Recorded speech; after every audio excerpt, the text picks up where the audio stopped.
After a much-needed road win yesterday, the Green and Gold come home tonight to the Overstock.com Coliseum and look to find the consistency that has been missing. That has not been a problem for Gio Gonzalez in the month of May. The sensational lefty goes for his fourth win in the month, and he looks to become the second six-game winner on the A's golden staff. Tonight marks the first of four straight series versus the AL East. First up, the Baltimore Orioles, who are currently riding a season-high five-game win streak. Yesterday, they kept it alive behind Vladimir Guerrero's first walk-off hit in an O's uniform. It's Game 1, A's-Orioles, next.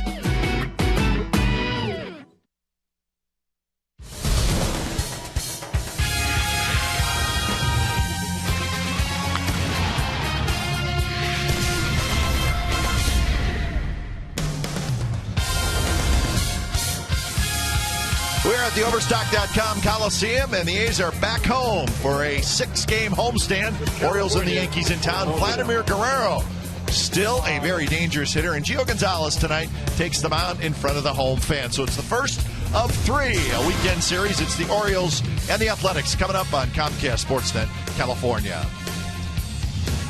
Good evening, everybody. Welcome to Oakland A's Baseball along with Ray Fossey. I'm Glenn Kuiper, so we get our first look at the Baltimore Orioles tonight. It's been a while since they've been a good team, let's face it. But right now they're at 500, and you know what? It's a dangerous lineup. Well, let's start with Vladimir Guerrero. Of course, the A's had thought about trying to sign Vlad, but he ended up going to Baltimore. He wanted a 2-year contract. This guy is dangerous. And the sad thing for the A's and every other team, he's starting to swing the bat well, and he has a strike zone that nobody is saying. Adam Jones is tremendous. He's a Gold Glove outfielder. He's an all-star. He's hitting and playing tremendous baseball for Buck Showalter, as all the players. And this kid, Matt Wieters, an outstanding catcher. He's doing it on both sides of the baseball. He's swinging the bat. He's doing a tremendous job throwing out base runners, blocking home plate, doing everything they thought he would as a young player. Gio Gonzalez will take the hill for the A's tonight. He's allowed just one earned run in his last two starts. Well, Gio's been outstanding in the month of May, just tremendous. Every time he takes the mound, you expect him to do something special. And, of course, he did it against the Angels, just blew them away. Good curveball, good fastball, an occasional changeup. But the thing about Gio, again, every time he takes the mound, he thinks he has a chance to win. He's back home at the Coliseum. He gets to wear the alternate gold jerseys. But he's the type of pitcher that I don't think there are too many hitters in the American League like to face too often. He is that good. Now, Gio looking for his sixth win. He will be opposed by Chris Tillman of the Orioles. It is also Authentic Fan Friday tonight at the Coliseum, so that group upstairs will be having, as always, a good time. We'll have the A's and the Orioles and the lineups when we come back.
by AT&T and by Toyota.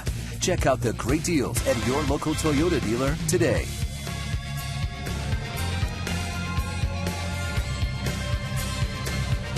Well, a great look from the Comcast Sportsnet Value Deck. It is Authentic Fan Friday here at the Overstock.com Coliseum. Lineup cards being exchanged as we get set for a weekend series. It's the A's and the Orioles. So our first look at the Orioles this year, and they're a much improved team. Game time weather brought to you by the Santa Cruz Beach Boardwalk. Get to the beach. The admission is free, and the boardwalk is open daily starting today. That means we think summer's just about we hope 61 degrees. Unlike last week, Monday and Tuesday, while the A's were home with back-to-back rain delays.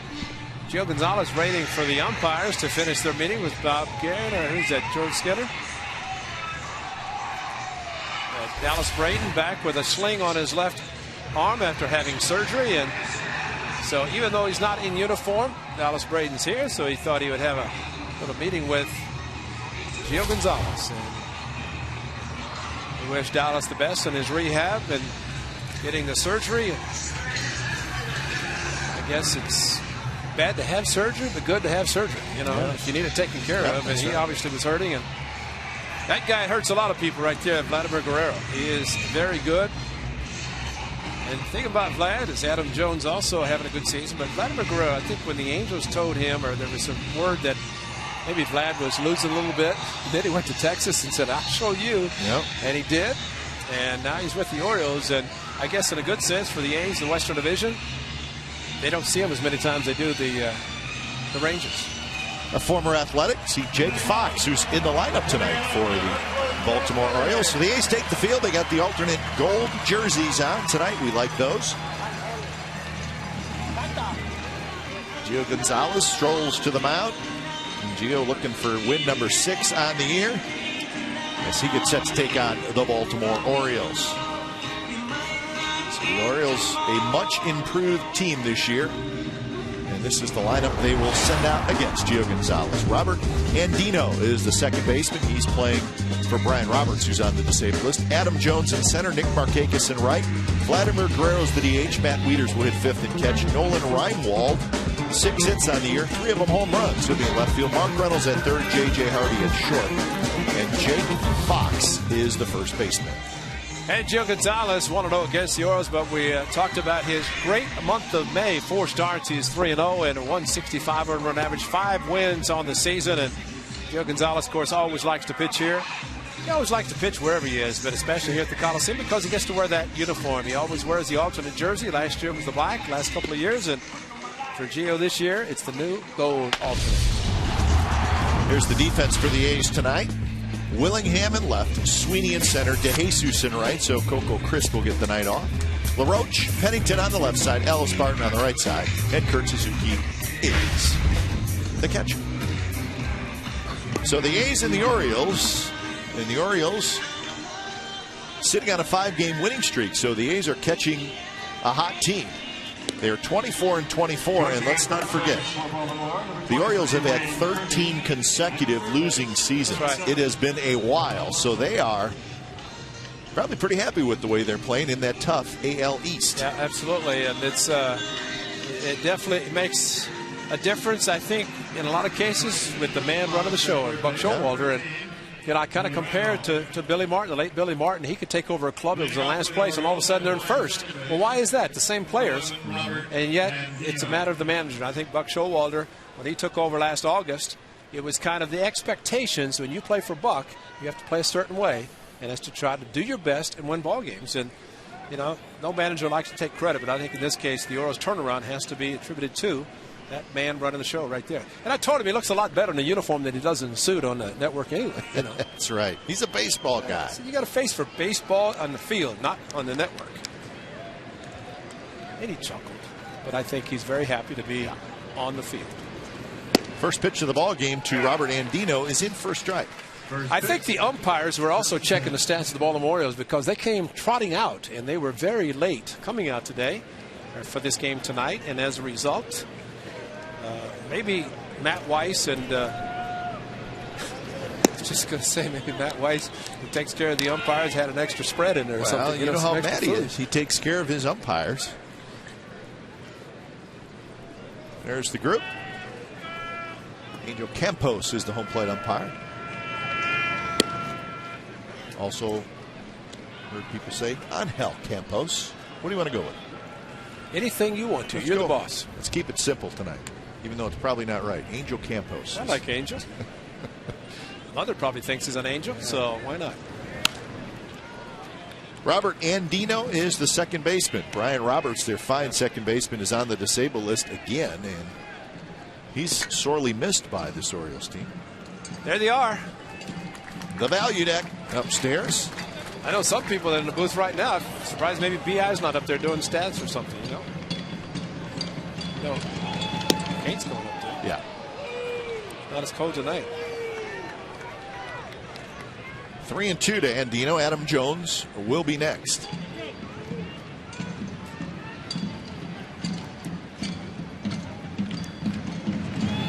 Swing and a miss. Went with the fastball, 93 miles an hour, and that's how the game gets underway. Yeah, the Dodge Charger keys to the game. Get to know the East for the next 12 games. A very tough division, and starting with the Orioles tonight this weekend. You're looking for win number 6 and win number 4 in May. And of course, slow down the Orioles. They are winners of 5 in a row. They're playing very well, and right in the middle of a very tough Eastern Division race.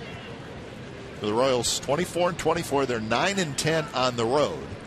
15-14 at home, and this is the start of a 6-game trip for them. They'll play here in Oakland and then head up to Seattle. So a note on the Orioles. So they're looking for their 25th win of the year tonight. Last year they got win number 25 on the 4th of July. That's amazing. So that tells you the improvements that have been made, and they're not there yet, but they are a much improved team with some pretty good young pitchers, which the A's know how valuable they are. Well, the thing about, again, Buck Showalter taking over when he did last year. And, you know, there's a certain thing, and I really appreciated what Buck was talking about today. I had him on the pregame show on the radio side, and he talked about guys like Jim Palmer and players who played during what they call the oral tradition and had success. Those guys are around the park. Mike Flanagan. These guys are there, and he talks to them because that's a certain tradition that when you played for the Orioles, there's a certain way, an Oriole way, and I think he's trying to bring it back. Meanwhile, a very good curveball from Gio Gonzalez, this hard curve, and that throw like that, it's hard to hit. First of all, the hitters have to try to pick it up, and Adam Jones was not able to. So Andino, if you look at Andino swinging at ball 4 with the fastball away, and then Adam Jones swinging at a ball with a curveball in the dirt, a good start for Gio Gonzalez. Here's Nick Markakis, the third place hitter. Remember, the Orioles mentioned playing without Roberts, also playing without Derek Lee, a free agent signee. Big power hitter, but Lee is on the DL, so a couple of important parts of the offense but are not available right now for the Orioles. Saw that nice note about the Orioles since Buck Showalter took over. Several games over 500. This is one of the really good young hitters in all of the American League. Nick Markakis. Gonzalez just blowing a fastball by him.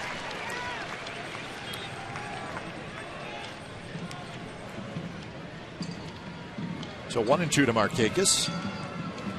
Vlad Guerrero in the on-deck circle. Look at Nick Markakis. I always thought about my boyhood idol Stan the Man Musial. It's his stance and holding his bat. He's changed it considerably, but enough that he does not quite look the same. But kind of coiled a little bit like the Hall of Famer Stan Musial. Fastball right by Markakis, and Gio Gonzalez strikes out the side. Andino swinging, Jones swinging, Markakis swinging. Not a bad start for Gio.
Inning, and here's the A's lineup for tonight. DeJesus in the leadoff spot, followed by Barton, Sweeney, Willingham, Matsui, Suzuki, Ellis, LaRoche, and Pennington.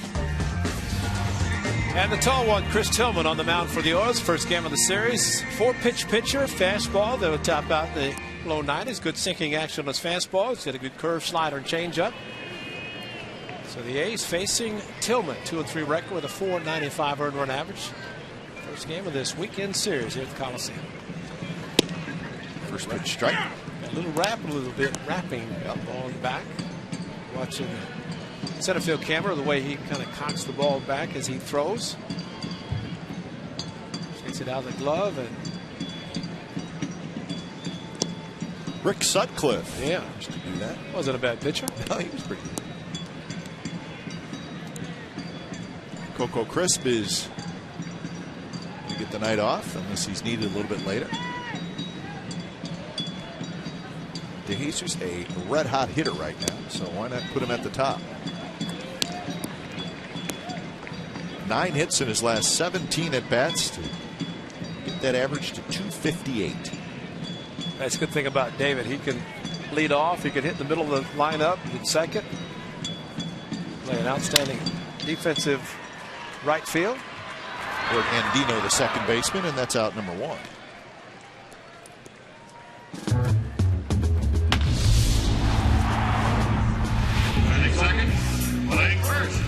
Rimo, Jones, Markakis in the outfield for the Orioles. Reynolds, Hardy, that's a brand new left side of the infield. Andino and Fox on the right side. Matt Wieters is the catcher for Chris Tillman. Matt Wieters, after kind of struggling last year, and really his first full year in the major leagues, but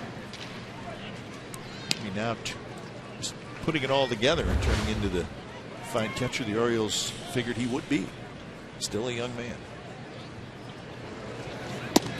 Well, and also anytime you see a catcher and you see the height, Matt Wieters kind of compare a little bit to Sandy Alomar Jr., a tall catcher, but he stays down low, gets up quickly when he has to throw, and of course his percentage of thrown out base runners this year has been the top of the charts.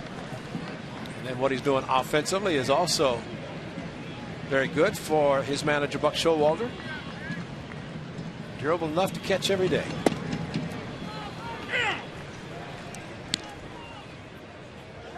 How about that? That's called throwing out some base runners. 14 is thrown out, almost 50%, almost half the ones attempt to steal he throws out. So 3-2 to Barton with Sweeney in the on deck circle, just underway. Orioles did not score in the top of the first. Barton to left field where Nolan Reimold back, still going back near the track. He's got it. And that's out number 2. Here's our McDonald's true story. April 2nd of this year, Chris Tillman keeps the Rays hitless for 6 innings. He's pulled after 101 pitches. Jeremy Accardo would finally give up a hit with 2 outs in the 7th, and the O's beat the Rays 3-1.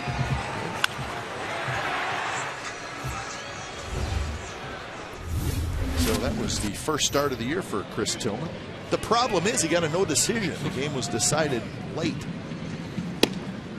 But Tillman, 23 years old. He's very tall, 6'5", 210 pounds, and he was part of the Eric Bedard trade when the Orioles traded Bedard to Seattle, which has turned out to be a very good trade for the Orioles. You know, the key to that is taken out of the game 101 pitches, your first start. Spring training, you throw 150. That way you're ready to go the first one. You don't have to be taken out. Sweeney slaps one to left field, and that'll get down for a hit. Reimold cuts it off. Sweeney's going to try for 2. The throw is just a bit late, and Ryan Sweeney with a 2-out double. Great hitting, smart base running for Ryan Sweeney. Ball slicing. It's amazing the way he could slice the ball that's down low. Tillman kept the ball down, but much this inside-out swing on a low fastball, he just sliced it to left field, and Reimold had to go circle around the ball. And Sweeney, important thing here is from home plate, he was thinking about a double. He knows the situation, 2 outs. He wants to get in score position, so he's making the turn. Doesn't even have to be told by Ty Waller. Taking it himself and slide and in safe. So an off-field hit for Sweeney, and here's Willingham.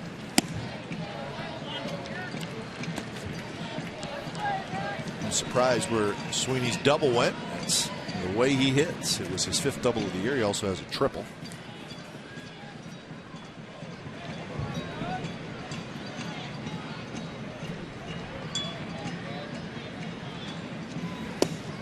Down around the knees. Tillman straight over the top. Yep. Don't see a lot of guys who are straight over the top anymore. Well, and especially at his height, right over the top. Seems like it's coming out of the moon. And then keeps the ball down low, which, you know, it's trying to pick the ball up. There's the big hammer. Wow. Big overhand curveball. And see, when it's over the top, that's a true 12-6 curveball. Figure a clock, 12 and 6, the ball dropping off the table right down the middle. And you have that kind of rotation and the bite on the curveball. It's a tough pitch to hit. So 1-2 to Willingham. It's jammed, and that is a fair ball. It's dropped by Reynolds. He throws wide. Fox knocks it down, and everybody's safe. That ball must have just went right over the bag. Angel Hernandez, he called it. Reynolds is arguing with him. Well, it jammed Josh Willingham, and ball's in foul territory and right over the bag. In the 5th position. And good call by the third base umpire. And ultra low, check it. All it has to do is go on any part of the bag over the left corner of the bag. Of course, in foul territory at that point, I think Reynolds maybe thought it was foul, which it was when he caught it, or at least when he missed it. But definitely was a fair ball. Well, there has not been an official ruling yet, so we'll wait on that. But it's 1st and 3rd, and here's Matsui. It's going to be a maybe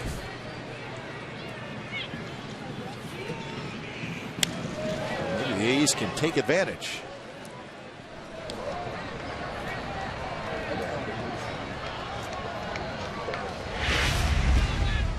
Matsui with a hard swing and go of the top end. Pine Tar didn't hang on.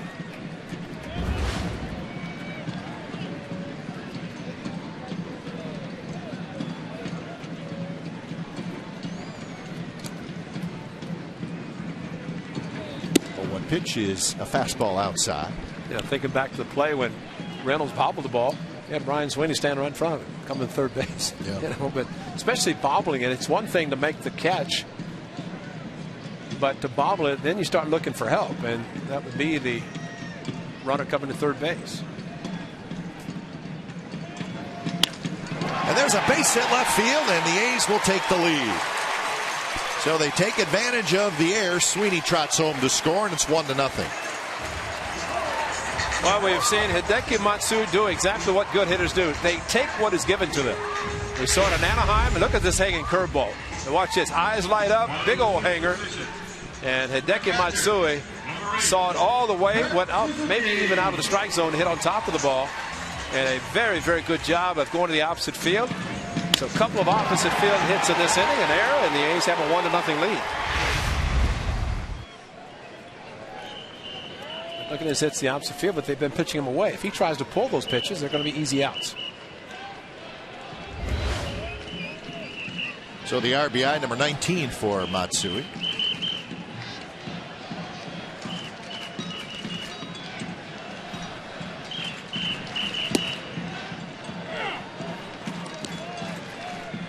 Kurt Suzuki hitting .252 with 4 homers, 13 RBIs.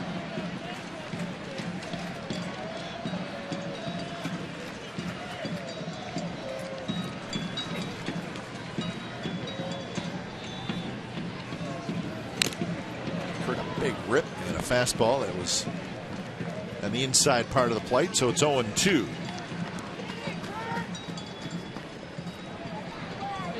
Tillman got the first 2 outs, but then the Sweeney double, the air, and the Matsui single has given the A's the early lead.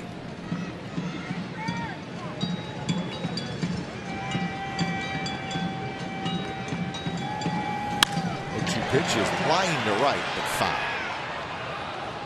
Shakes it up down in the Orioles bullpen a little bit.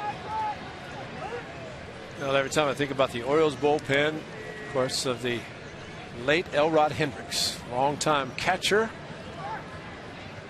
And then the bullpen coach for the Orioles, and of course passed away, but see Elrod down there with a full shin guards on, and catching equipment and warming up pitchers. And great hitter, he and Andy Etchebarren, platoon catchers. Etchebarren, a right-handed hitter.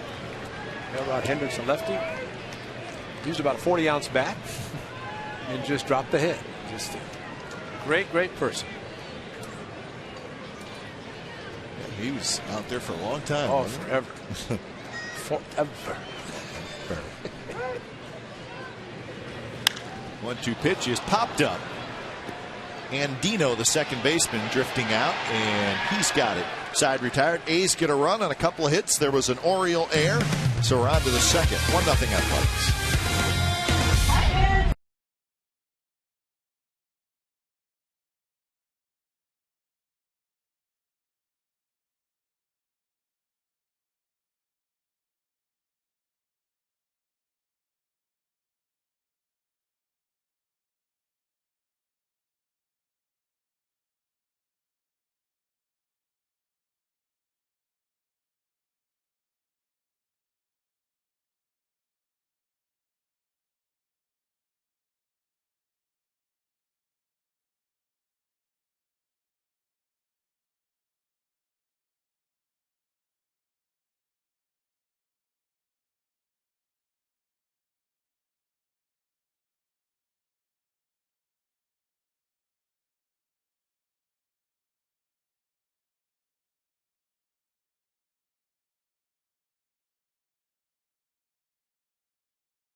Brought to you by Jack in the Box. Right now, Jack in the Box, get the new bourbon barbecue steak grilled sandwich at participating restaurants.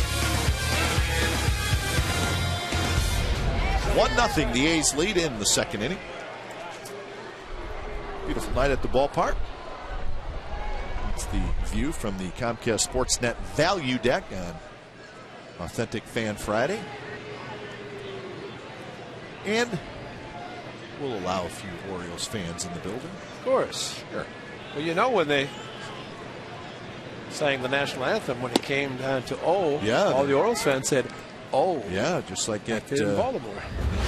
That's what they do. That's always great. And you know the Orioles fans hear when you hear that, because there's only one place that does that during the national anthem. Kind of a half swing base hit by Vladimir Guerrero. He got jammed on the pitch. He was able to fight it off. And he's got the first hit for the Orioles. Well, Dallas Braden, saw him talking to Gio Gonzalez earlier. There's a reason why Dallas Braden is here. Dallas is the Play Sun Smart spokesperson. You want to know what that's all about? It's a public service initiative to raise awareness about skin cancer prevention and detection by conducting skin cancer screenings for Major League Baseball teams across the country. Also, not just the players, but coaches, front office. Also urging fans to get screened as well. Of course, Dallas Braden's mother, Joey Atwood, died of melanoma when Dallas was in high school, so that obviously the main reason why he is the spokesman for Play Sun Smart. Major League Baseball. It's kind of the weekend for that initiative. As we figure this is the start of summer. Well, it is not surprising. Spring training, of course, in Arizona with the hot sun, and then get to the sun during the season. Of course, the outdoor stadiums, most of them are outdoors now. You'll see a lot of sunscreen in the clubhouses back in the bathrooms area and making sure the guys lather it up so that at least they're protected, and that's a great idea for anybody and everybody. And it's a good cause, good weekend. The A's go through, and they have once a year, they'll have dermatologists come in and do skin checking, and it's always nice to see them give their time to do that. So you can visit MLB.com if you have any questions, or www.aad.org. Either one. The initiative is in its 13th year. Play, son, smart. That's a base hit to left field by Wieters. So back-to-back hits for the Orioles to start the second inning. Yeah, we saw the curveball to Adam Jones, the hard curve that he struck out. That's much different than the one thrown to Matt Wieters. And watch this curveball just kind of roll a little bit, stayed up, and Wieters, there's a difference of about 1.5 feet to the left of Andy LaRoche. If it's another 1.5 feet, it's a double play. Instead, it's a base hit. Gio's got to work out of some trouble. If he throws the curveball hard and he almost bounces it, Kurt Suzuki's going to block it more times than not. It's better to throw it that way instead of letting it roll and get hit. Well, this is Nolan Reimold, the left fielder.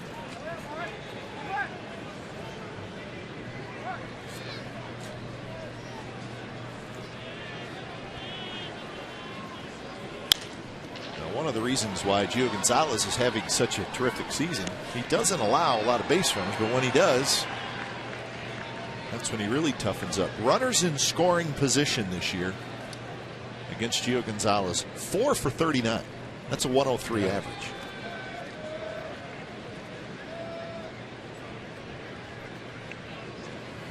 Swing and a miss on the big breaking ball, 1-2. There's the great one. That is one Gio likes to try to throw all the time. What's the snap on this thing? This curveball just comes in and then bottom drops out. And as a hitter, you see it. It looks so much like a hittable pitch. Good strike.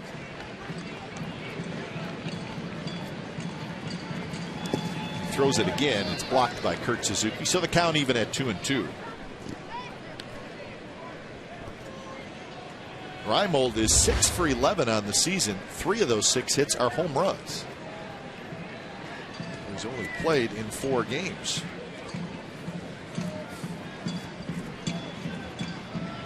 Nolan Reimold.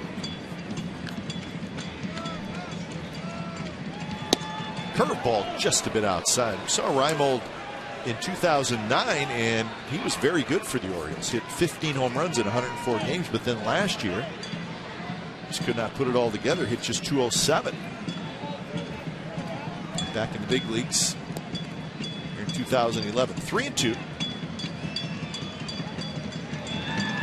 and he lays off the 3-2 curveball, and it's low, ball 4, and the bases are loaded. Yeah, the conviction of that curveball was not the same as strike 2, and I think Gio maybe thought the hitter Reimold might not swing, so he tried to throw it for a strike to be a called third strike instead of trying to get a swing. And Reimold starts and realizes it's down, it's slower. He's able to recognize it and took it.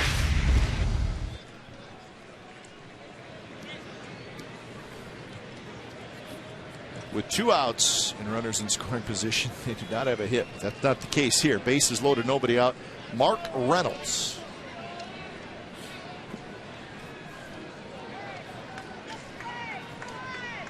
Everybody knows the story on Reynolds. Lots of power, lots of strikeouts. And he takes a first pitch fastball for a strike. Came over in the trade from the Arizona Diamondbacks.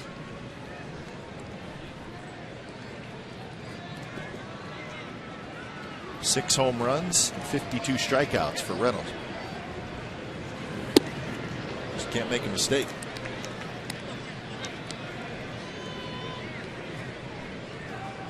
Gio going out of the windup, which is a pretty good idea with the bases loaded.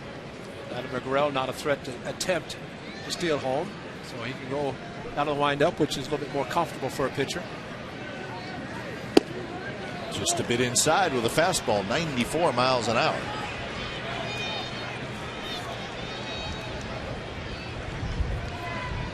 stayed with fastballs, so he gets the point now 2-1. He'd be unlikely for him to throw anything but a fastball.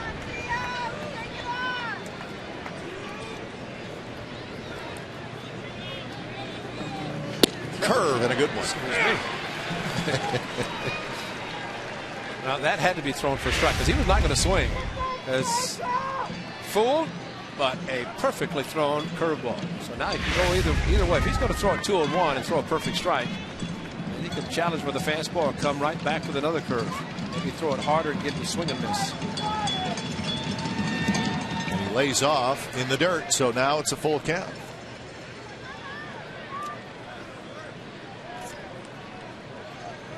Guerrero started it with a base hit to right field, and then Wieters single to left field. Reimold with the walk. There's the confidence the pitcher's having. Kurt Suzuki, a curveball blocked perfectly. All right, Ray, do you throw it again? I think he might challenge, but he's got to just throw it. Let it go. J.J. Hardy, right-handed hitter, is in the on-deck circle. But he could throw a curveball. Payoff pitch. And it's a fastball inside. He walked him. So Guerrero trots in to score, and we're tied. Maybe went for a little extra. Yeah. Just pulled it a little bit. Well, he likes to finish and maybe go to the inside part, but he did hold on a little extra and threw it a little bit harder. And maybe didn't have to, but Reynolds and Gio showing his disgust as he lets the ball go.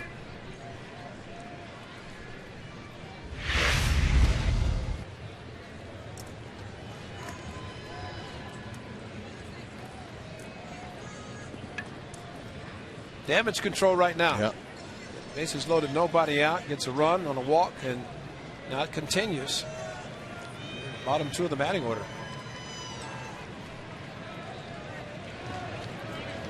Hardy and Fox. Next two hitters, both right-handed hitters. So Reynolds gets his 23rd RBI, and here is J.J. Hardy.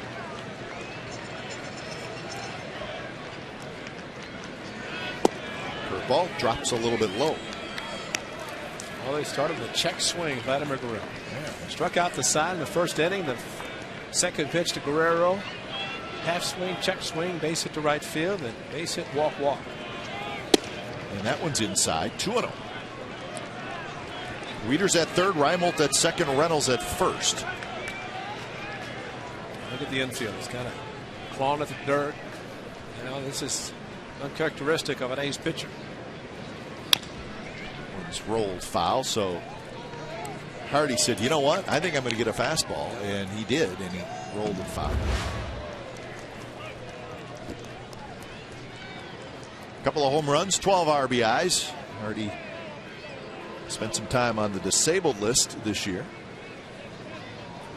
Came off earlier this month.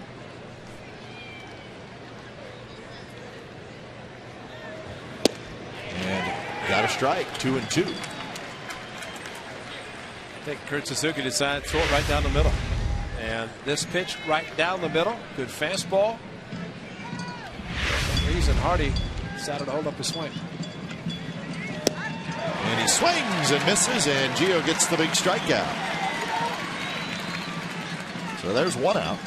And that has to be the frustrating part for Gio Gonzalez, because he knows he's a strikeout pitcher. He can get a strikeout when he wants it. And pitch perfectly thrown to the outside corner, knee high. And Hardy swinging, knowing because it's too close to take.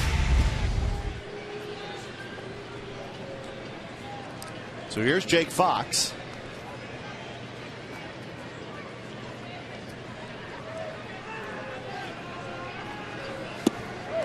Fox swings and misses. Jake Fox wants to do something special to his former team. Gio Gonzalez figured he's sitting first pitch fastball. Suzuki called a curveball and threw a good one. Another curveball, and he waves at that one and misses. It's 0-2. Now what are you throwing? A little lower. This is, again, the way to throw the curveball. Suzuki, another good block. Oh, not as tough to block, but still, good job. 0-2 pitch, and it's just a bit outside. Robert Andino, the leadoff hitter, is in the on-deck circle. 1-2 pitch, curveball, chopped toward Pennington. They get the out at second, and that's a double play. Well, Gio Gonzalez did a pretty good job. The Orioles got just the one.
From the Coliseum,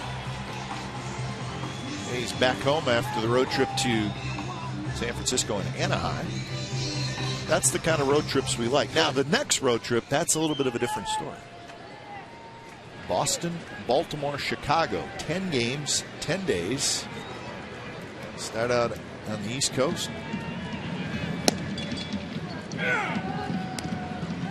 Of course, the A's, as we said in our open, 4 straight series against AL East teams. Baltimore, New York, Boston, then Baltimore.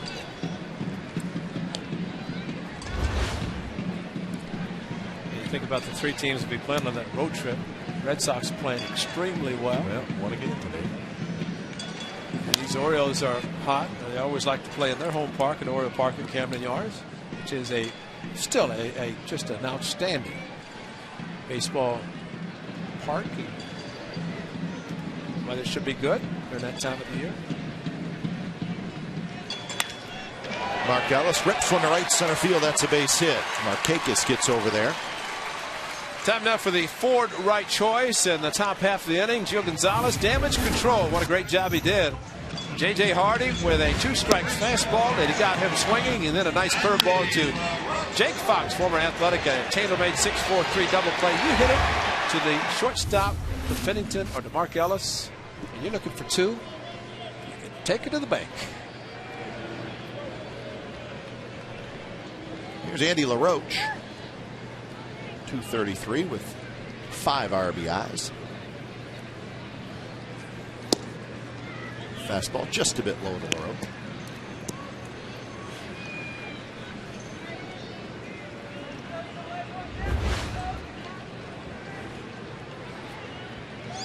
The Rangers and the Royals are playing a wild one. It's 7-6, bottom of the 8th inning down in Arlington. We'll keep you updated on that. Well, after the inning, Gio Gonzalez asking home plate umpire Angel Campos, inside? Are those fastballs inside? How much? A little bit? Okay. Just want to know.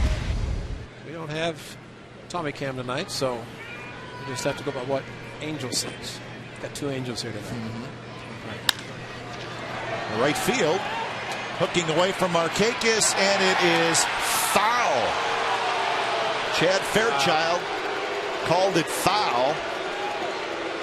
Bob Guerin is coming out. Ty Waller's already talking to Mr. Fairchild.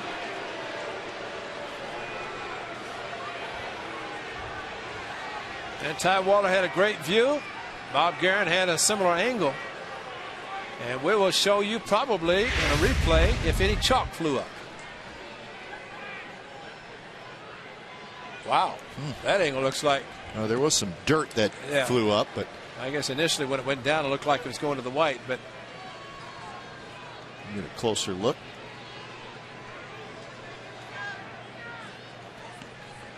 Woo. That had to get some chalk, but it's right on the edge of the line.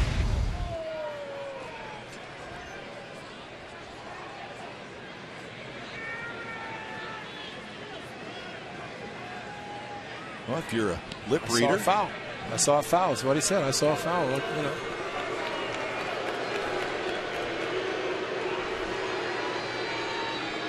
So the skipper back to the dugout. 2-1 is the count on LaRoche.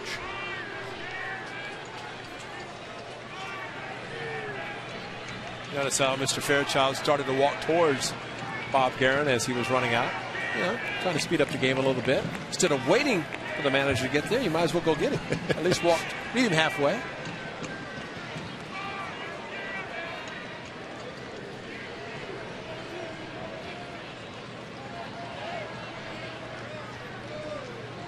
Cliff Pennington waits in the on-deck circle. The 2-1 to LaRoche. Big overhand curve.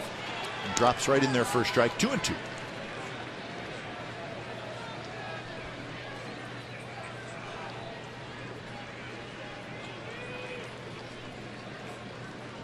Mark Ellis led off this inning with a base hit.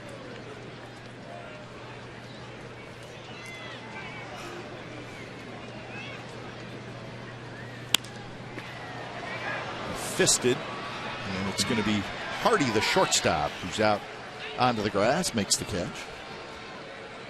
So that's out number 1, and that will bring up Pennington. Batting ninth, shortstop, number 2. Pennington, another hot hitter for the A's. He's got 9 hits in his last 20 at-bats. So modest 5-game hitting streak.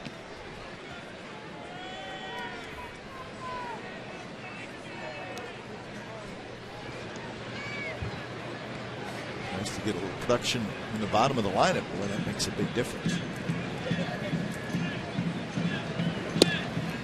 Quick throw to first, but Ellis back easily. I have to figure the way Wieters is throwing, and of course Bob Guerin, and they all know the numbers, the percentage of the runners he's thrown out. You'd have to think maybe a hit and run would be more of a possibility instead of a straight steal. There's nothing wrong with that, trying to get everybody in motion. The left fielder, Ryan, was playing extremely shallow with the left-handed hitter Pennington. Missed inside to even the count, or make it 2-0, excuse me.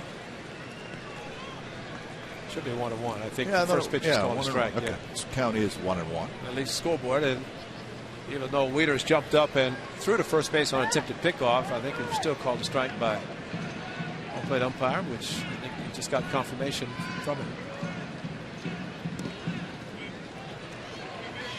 So now it's 2-1.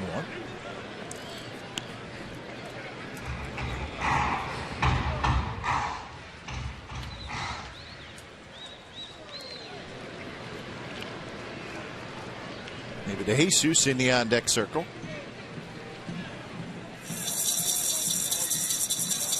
Right up top.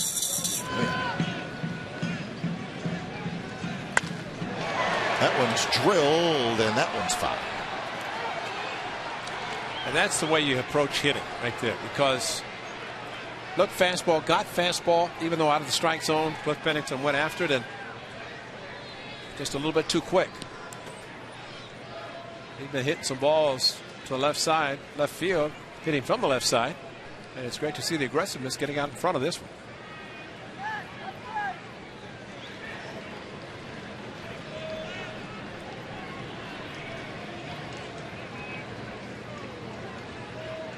Ellis bluffs going, and the pitch is high. So it's a full count, and now we'll see if Ellis takes off. Cliff Pennington is looking at Mike Gallego to see if there's a steal sign given. He's not looking for anything for himself on 3-2. He's looking for a pitch to hit, but he'd like to know if Ellis is going to be running. Ellis does run, and the pitch is foul back. So Mark getting his sprints in. He'll head back to first.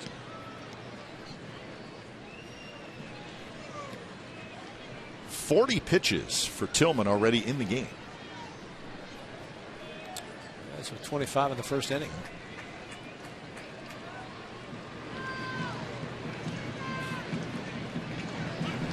Swing and a miss. And Ellis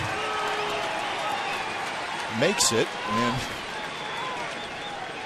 Wieters been throwing everybody out, but cannot get Mark Ellis. Now batting, right fielder, number 12. Well, you see what happens with the pitch. It was supposed to be kind of towards middle. He had the backhand, and then he was going to throw from his knees anyway, but did not have a grip of the baseball.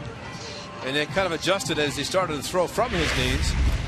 And, sometimes a tall catcher will, instead of standing up, throw. Oh. Sandy Alomar did it, and Benito Santiago probably the first ever start. But when you start to throw and the ball's back in the palm, it's going to hit the back of the mound. It's good.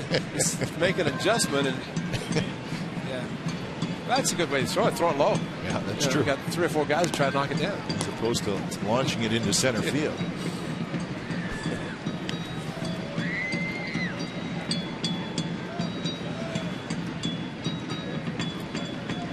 De Jesus bounced out to the second baseman.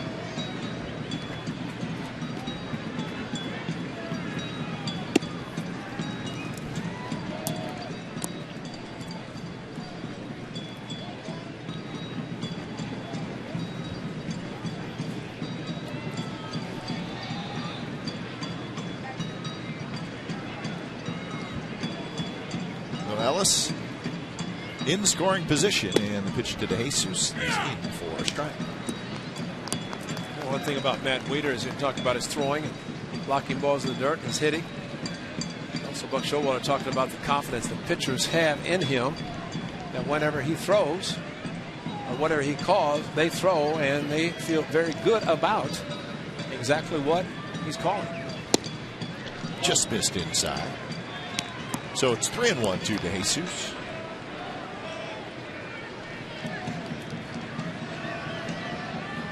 De Jesus, there is first base open.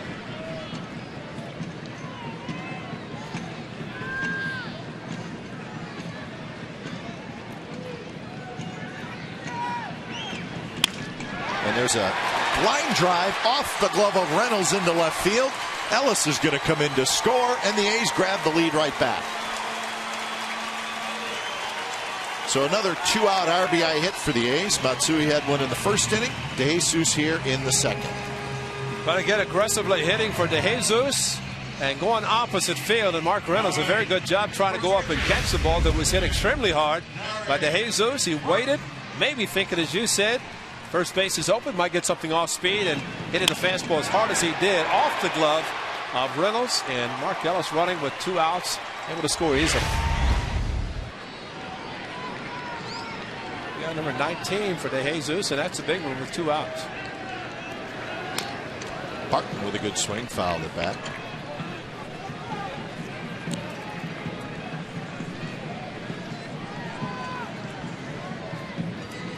So 4 hits for the A's, and a lot of pitches for Chris Tillman.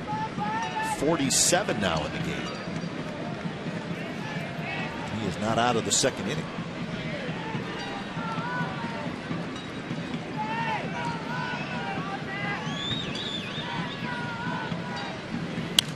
Pitch is foul back again. 0-2, 90 miles an hour from Tillman. That's pitch if Derek Barton's swinging the bat well. Probably hits a line drive somewhere. Should be a line drive, if not a home run. You talk about the outfield bunching Derek Barton. A lot of space between left field line. Look at how they're bunched. Right center, left center basically, and that's it. This one's tapped toward the shortstop. Hardy guns it across. Side retired, but the A's get the run on the RBI single from DeJesus, so we head to the third. 2-1 Athletics.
How do they breathe? Hey, maybe that's Glenn. I'm not going to do that. Oh, yeah, come on. Oh, no. Come on, man. And the Kuzminauts. That is a good group right there. Yeah, I think they're our favorites this year, the Kuzminovs. Outside of Fosse's posse, which is always number one. You know, I actually had somebody, in seeing that sign, somebody said to me on Orlando, he says, what about that Russian third baseman you guys had? The Russian third baseman? I said, who? You know, it says that Kuzminov. Well, that's one way to look at it. I said, I don't think so.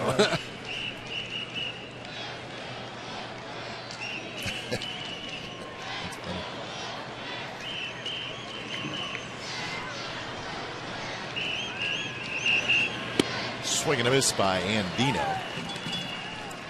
Like this kid likes a fastball, but Gio Gonzalez has a good fastball. Has not been able to catch up to it tonight. 4 strikeouts for Gio. A couple of walks. He has also thrown a lot of pitches in the first 2 innings.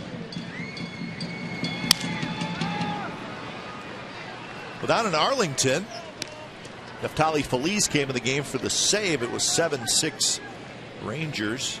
He got the first out, but Alex Gordon hit a solo home run to tie up that game. So it's 7-7. And it is now the bottom of the ninth. So that is all the runs the Royals got. So keeping a close eye on that one. The game also that it was in Kansas City. I think it might have been that Eric Hosmer hit a home run in the 9th inning off of Feliz. I think you're right. That tied the game also. So that's good news. The bad news is the Twins, I think, had a 5-0 lead over the Angels. They did. And now it's 5-5 in the 8th in Minnesota. Swing and a miss by Andino. So that's out number 1. And Kate Longworth is upstairs. Kate, how you doing? Oh, I am doing great because I found some of the luckiest fans here at the Coliseum. These are honor students all the way from a middle school up in Oregon. So how long did it take you to get to the game? It took 7 and 8 hours, but it was worth it, really. And I hope you were behind the wheel. You look a little young for the driving. But Aaron, this is your first ever baseball game. So what do you think of it? I think it's amazing. And Kendra, what do you think about sitting here with these authentic A's fans? They're energetic. All right, you guys, you having fun? Yeah! And I really don't know why Ray always complains it's so cold up here. I got my free gift for being an authentic fan, coffee holder, and I can cheer for the A's. So guys, sip some coffee and we got to go, right? Yeah! Back to you guys downstairs. All right, thanks, Kate. It was cold up there. It was freezing cold. And they said they're from Oregon. This is a heat wave for them. That's true. This is nothing. That's why they're energetic up top. They made the long trip just to get to the value deck. $12 and get $6 back. There's nothing wrong with that. Got a good beanie probably sometime tonight. 1-2 to Adam Jones, who struck out in the first inning when Gio struck out the side. The second at bat for Adam Jones, and he's been on some fastballs. He had a couple from Gio in the first inning, ended up striking out on a curveball. Think about Adam Jones, the way he's been swinging the bat. And that's not him in the seats. That's him there with the bat. But you keep throwing the fastballs, you might time one. And that's why the curveball and maybe even backing off the fastball a little bit with the changeup might help him. 2-2 now to Jones. That's the old fool me once, fool me twice. That's right. Same curveball he got it. But I think Jones being as aggressive as he is, if he does happen to go to 3-2, he might go back to the curveball. He's going to go to it right now. Got him swinging. And that is 6 strikeouts for Gio.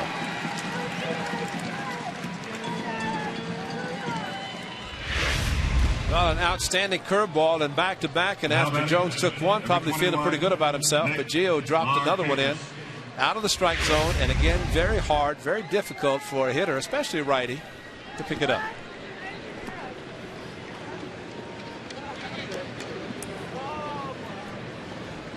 So here's Markakis.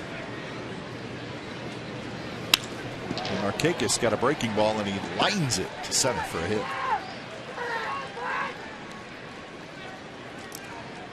Hit number 3 for the Orioles. And after Markakis was blown away with the fastballs by Gio Gonzalez, saw a first pitch curveball and took advantage of it. And here's Guerrero. Guerrero had a base hit in the second inning.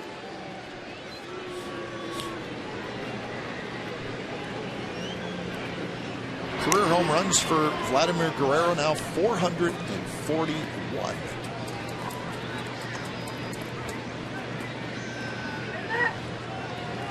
One-year contract. Oh, that hits Guerrero in the foot. So he's probably not going to be terribly happy with that.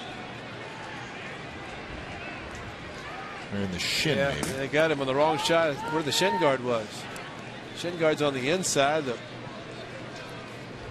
fastball, and Gio, again, just overthrowing the fastball. Check the left shin right there. Actually hit the strap. For some reason, Gio Gonzalez with a fastballs inside the right-handers, he's just really overthrowing. That's why he asked the home plate umpire if some of them were off the plate a little bit.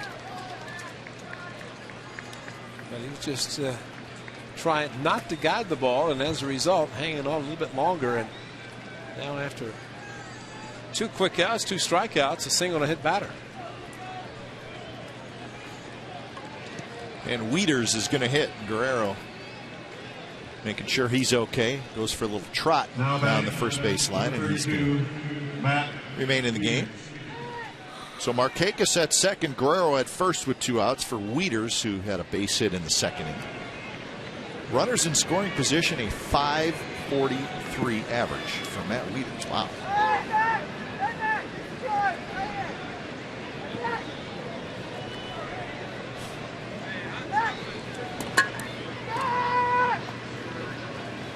First pitch is a fastball on the outside corner. So interesting matchup. You see what Wieters is hitting with runners in scoring position, and you see what Gio Gonzalez allows with runners in scoring position.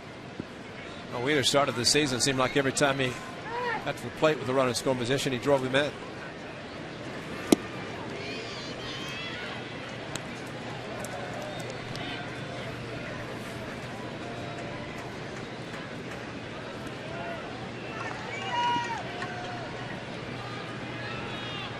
Wieters is a switch hitter.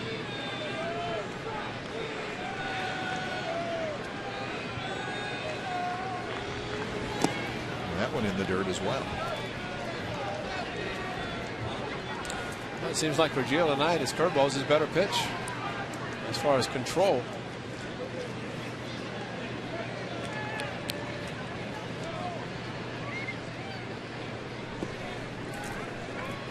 This will be pitch number 61. Check. Yes, he did. And now it's 3-1. Well, up here it looked like a kind of a loop in his swing, which would indicate that he did swing. This is what Mr. Fairchild saw. It's a swing, folks. You're right.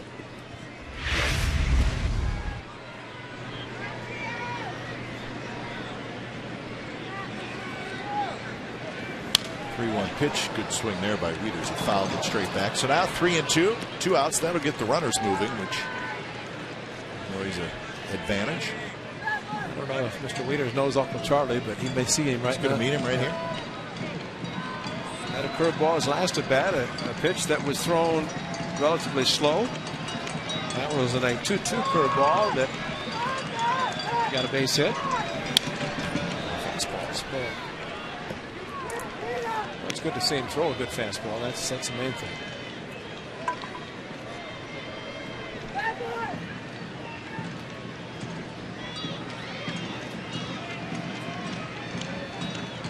So 3-2. Runners go, and a breaking ball, swing and a miss by Wieters, and that is 7 strikeouts for Gio Gonzalez.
So tomorrow the soundtrack will be sent to Michael Jackson, and it's presented by Xfinity, and it begins after the A's play the Orioles here at the Coliseum. In addition, special Telemundo guest star Dr. Ana Maria Polo, host of Caso Cerrado. Throw out the first pitch. For tickets, go to oaklandathletics.com/tickets. Caso Cerrado. Is that right? Yeah. It's not Casa, it's Caso, C-A-S-O. Caso Cerrado. Bottom of the third, the A's with a 2-1 lead over the Orioles. Sweeney, Willingham, and Matsui. You know who's getting the most action tonight are the catchers. Catching all these pitches that aren't put in play. And neither pitcher real sharp with his control. Good night to break in a catcher's mitt because you're getting plenty of them.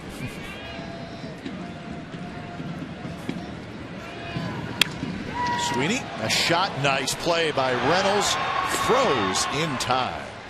Terrific play by Mark Reynolds. Time now for the Home Depot doing more on defense. Yesterday in Baltimore, Orioles call up Craig Tatum, makes an excellent catch and foul tear off the bat of Mike Aviles. It was his first game of the season, and Matt Wheatley's getting a day off, so this young man, Craig Tatum, showing that Matt Withers gets a day off, he gets a day off. Doesn't have to worry about it. big curveball, and that's a strike to Willingham.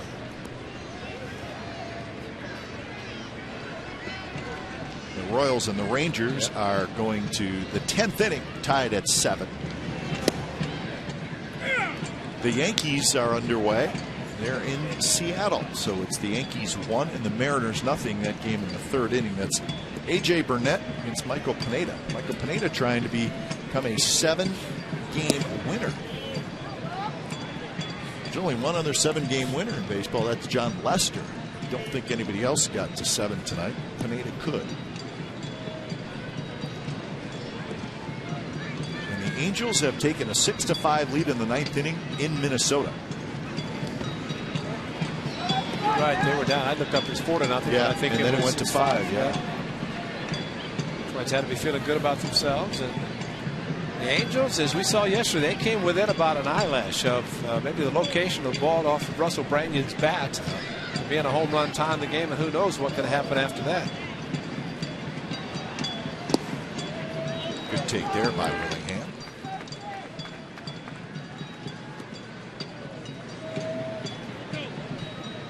Willingham reached on an error in the 1st inning, and that extended the inning and allowed Matsui to get an RBI hit. There's a walk. Well, in the 9th inning yesterday in Anaheim, got Balfour pitching, and Trumbull, I guess spoke too soon. We had not seen him hit a home run, and that was a 3-run shot. And then Russell Brannion, his first at bat. I thought it was going to go. I thought it got it, and Bob Guerin said down on the bench, we heard it, and it sounded like it's gone. Wow. And he said it didn't sound that great, and maybe just a little bit below the sweet part of the bat. He said another inch or so, and the game's tied. Here's Matsui with Willingham aboard. And that would have been devastating for that to happen. The A's a 4-0 lead after 8 brilliant innings pitched by Brett Anderson, and all of a sudden, bam, bam, and you're worried about it. And you see Coco Chris catch the final out and go, whew, thank you. Breaking ball on the outside. So 0-2.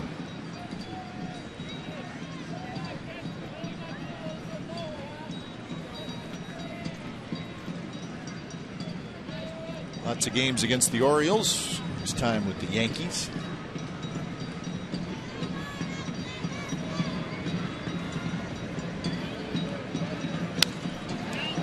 Curveball just stays alive to count 0-2. Thinking about Josh Willingham, played for the Nationals, and of course their natural rivalry. I guess you could look at the Nationals and the Orioles.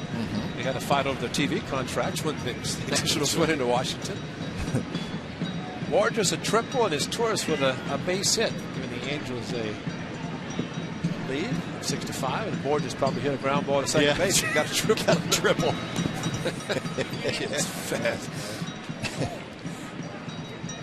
A routine single, and it's a triple. Well, a nice turnout, evidently, for the Royal Services for Harmon Killebrew. A lot of former players, former teammates, and current players, and a lot of people talking about the great man, Harmon Killebrew.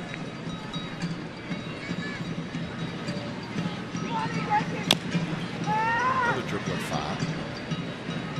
Well, we saw the Twins. They were here, and then they headed to Arizona for the funeral.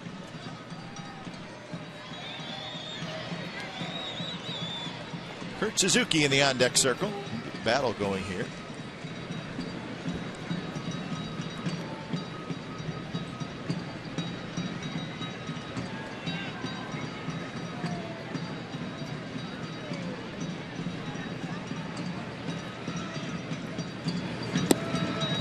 Down low. 64 pitches for Tillman with 1 out in the 3rd. Well, Willingham's bat says it all. I think he started out 2 very good pitches, the curveballs, a strike 2, and then all of a sudden 3-2. Tried to go to the curveball, 3-2, and he missed. And I guess you could say if he had a little bit better control with the curveball, or maybe changeup that he throws well, as Wieters has called a few times. It's been a very good pitch for him. That one's drilled to right, but Markakis gets back, reaches up, and makes the catch. Brett Anderson yesterday. He could not have asked for a better performance. Just 3 hits he gave up. He did walk 3, struck out 4, but it's a strikeout with a good curveball. He had a great curveball yesterday working. Nice 4.63 double play, even with the speed of Peter Borges. But a beautiful sunny afternoon in Anaheim, and Brett Anderson took it through 8 innings of shutout baseball, and especially 6th and 7th. When he got in some trouble, left a couple of runners on base, and then had a 1, 2, 3, 8th inning. As he said, I had my best inning in the 8th. And that was after he had had a couple of struggles. So 1-0 to Suzuki, who popped out to end the first inning. And what happened to David Percy? I didn't see him in the clubhouse tonight. David Percy has been traded to the Detroit Tigers. Just happened today. So if you haven't heard and you're wondering, that's what I want you to tell us about who the A's got, you know what? We'll tell you after this pitch. Well, I saw Bobby Kramer and I immediately went to the lineup in the clubhouse and said, wait a minute, who's missing? Bobby's here and he's down in the bullpen. If we get an extra pitch, we'll tell you. All right, here's the deal. There was a trade today by the Athletics. The A's acquired Scott Sizemore from the Tigers for David Percy. Sizemore will go to Sacramento. He's a second baseman. He played some this year and last year with the Tigers. Right field, Markakis a long run, and he's going to get there near the line. Side retired, a runner left. So we're on to the 4th inning. It'll be Reimold, Reynolds, and Hardy, 2-1 A's.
Number 14, All right, here's our trivia question, which is brought to you by AT&T. Who are the 7 active players that have 400 or more career home runs? Well, since I told you that Vladimir Guerrero has 441, he's on the list. So 6 other guys playing right now with over 400 home runs. A's 2, Orioles 1. It is top of the 4th inning. Did you say it's already the 4th inning? Hit hard to Pennington. He's got it. And that is out number 1. Nolan Reimold is retired. And that's what you like after a lot of pitches thrown by Gio. 64 through the first 3 innings. Now batting. 2 pitches and an out in this one. Mark Reynolds.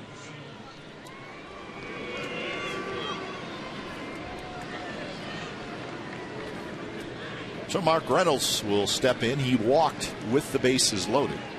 It was in the 2nd inning, the only run for the Orioles so far. Swing and a miss. That Gio dropped a little changeup on him. First pitch fastball hitters, and I'm going to do something a little bit different than to give a good fastball, especially with a guy who can hit home runs like Reynolds can.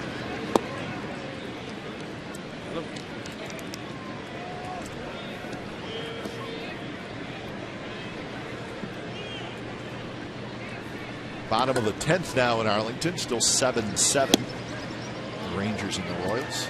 Yep.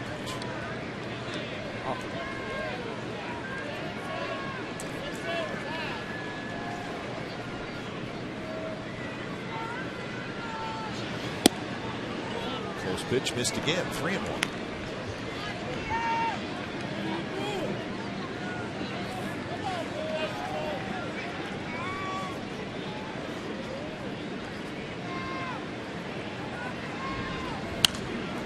Pop-up foul. Reynolds, you see, when he gets a fastball to his liking, he takes a rip. That's why I like the first pitch changeup, because it looked like a fastball.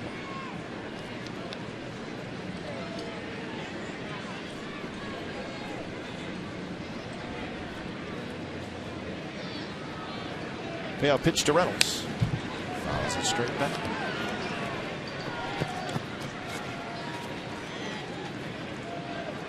The Orioles have Jake Fox playing tonight because Derek Lee on the disabled list for the Orioles. A couple of young pitchers on the DL should be coming back, so Showalter's going to have some reinforcements for both the position players and the starters. Mentioned Brian Roberts. The ball is just a bit low on 3-2, so Reynolds has a walk. That's a couple of pretty good offensive players, Roberts and Lee. And if you insert those guys into this lineup, it's a pretty good lineup. Brian Roberts has always been very good at the top of the Orioles lineup. At second base, a very good second baseman, all-star, in addition to an excellent hitter.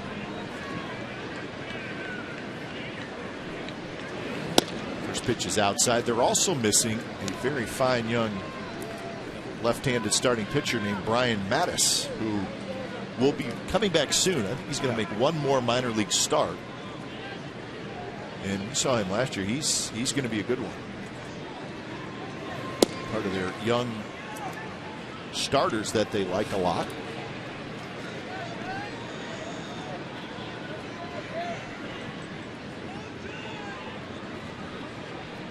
And they're in the AL East, so you can't blink in the AL East.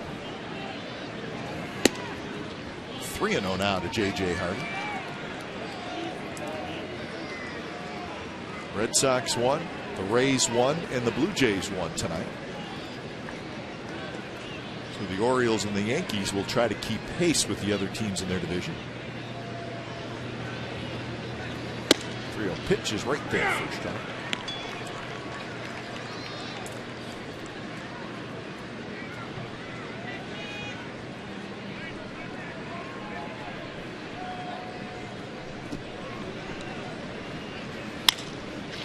Bounce to LaRoche. He's got it to Ellis. Ellis handles a tough throw, and that's a double play. So Mark Ellis doing his magic around the bag again, and that's a double play.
And tonight's health tip is the best exercise support is your dog. Become your pet's activity pal. What did you say? What is that? Become your pet's activity pal. Does that mean you have to take a walk with him and throw the remote away? Take your dog for a walk. And you don't give him the remote, right? No. Ellis, LaRoche, Pennington, bottom of the fourth inning of a 2-1 A's lead.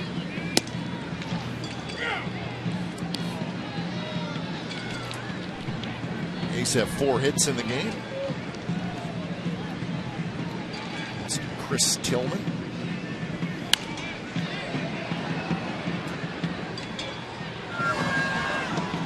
Yankees still leading the Mariners 1-0 in the fourth inning up in Seattle.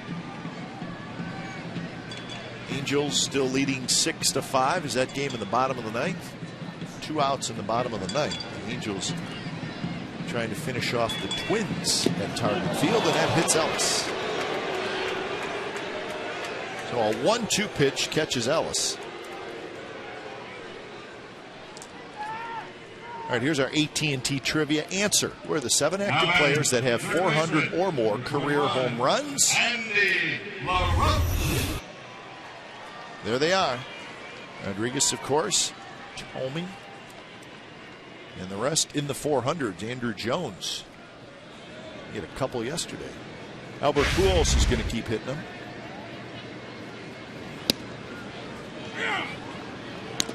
Alex Rodriguez and the Yankees will be here Monday.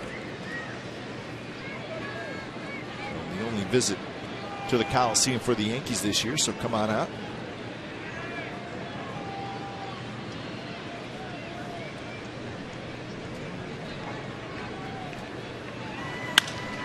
Roach, right field, and that is going to land just foul again. Same guy, same location, same umpire, same call. With a smile also, Chad Fairchild. And he's running over to the A's dugout to argue with Bob Gary. Fastball up a little bit, and Andy LaRoche, as he did in the first at bat, this one clearly fouled. Oh, the problem with this one is it was fouled by about 4 inches.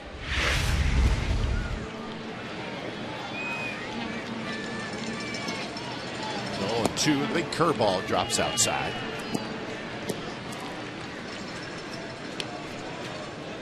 Roach ended up popping out to the shortstop in the second inning after his ball landed about a half an inch foul.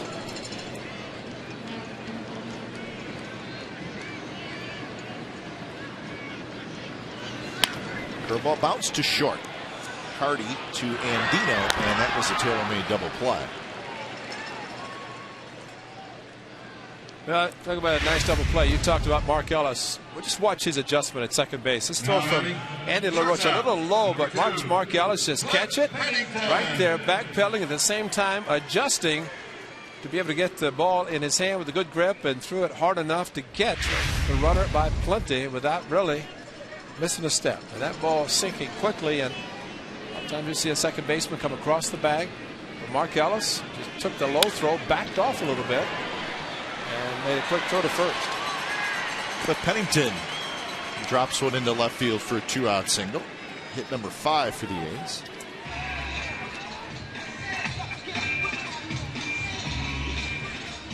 Now batting right fielder, number 12, David. Yeah, just going opposite field. The aggressiveness of Cliff Pennington, his first at bat, almost pulled one down in the corner for a double. This time just served it softly to left field.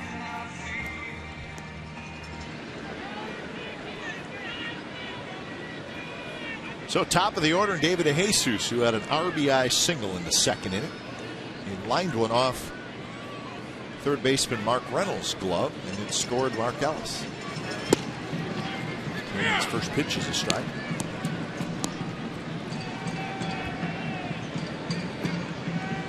Outfield plays DeJesus straight away and shallow. There's Adam Jones, a terrific center fielder, and Markakis, a terrific right fielder. Yeah, great arm from Markakis. It's kind of right fielder you want with his kind of arm, very accurate with his throws.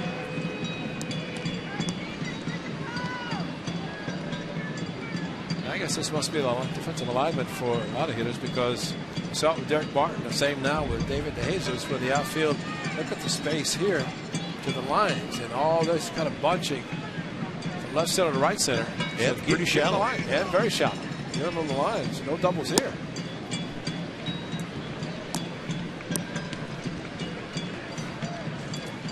Top of the 11th inning now.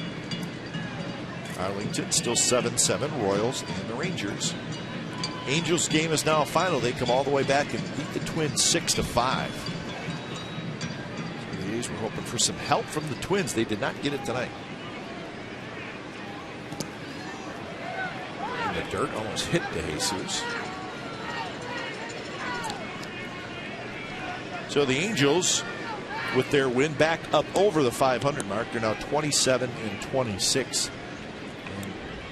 And the struggles continue for the Minnesota Twins, who own the worst record in baseball. They're now 16-33.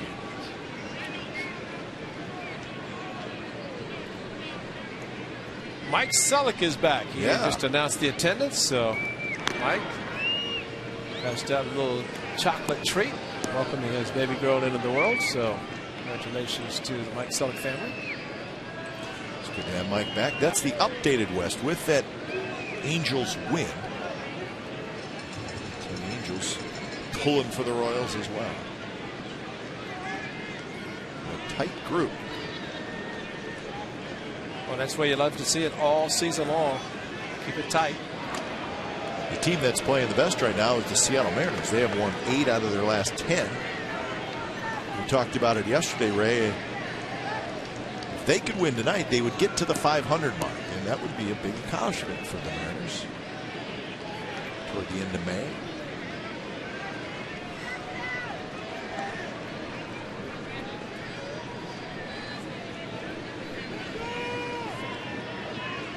One pitch to DeJesus is driven to right. Markakis racing back, still going back, and he reaches up and he makes a terrific play. We said he's good. He just showed it. He got a nice jump and tracked it down right near the wall. Side retired. It was good enough to take another look. Well, as you mentioned, playing shallow, he got it. Nice footed catch.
Fifth inning from the Coliseum.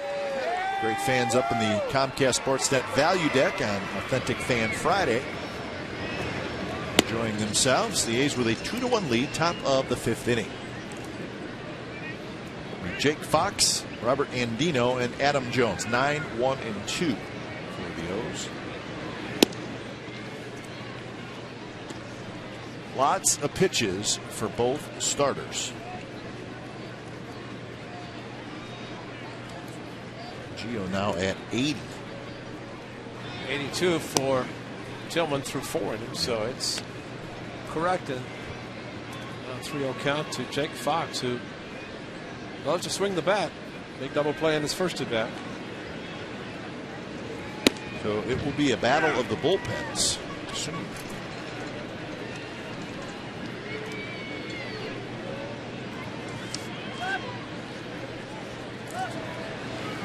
That one just a bit low, and it's a leadoff walk.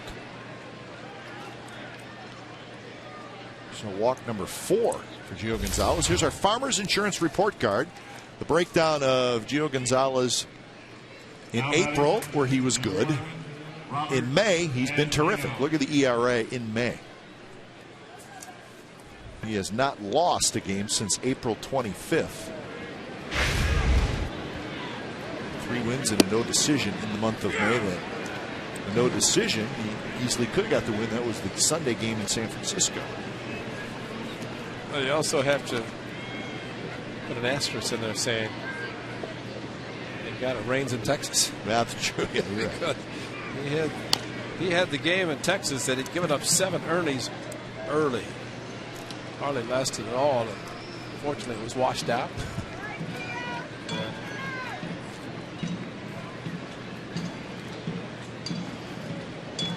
So it ends up he got a workout. Got a workout. Exactly. He's getting a pretty good workout tonight, too. He's got lots of strikeouts, 7, lots of walks, 4, and he's allowed 3 hits. 6 walks against the Tigers. He's in his 3rd start. So had 4 against Kansas City at Kansas City. Up the middle into center field. That's a base hit for Andino. So after striking out swinging his first 2 times, Andino goes right up the middle for a base hit. And got a curveball this time that was up a little bit, and maybe the fact that Gio's pitch count is getting up a little bit. This curveball stayed up, and then Dino right back up the middle. Now batting, number 10, Adam Jones. You talk about fielders pitching practice, PFP. Ball's coming back at you harder than you threw it. Makes it very difficult to catch. They don't hit him that hard with the fungo? Not with a fungo or an incredible.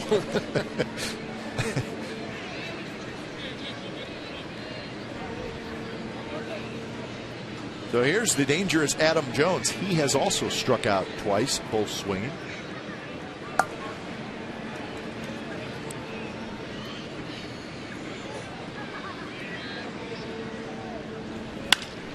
Shoots him to the right side. Barton has it to second for 1.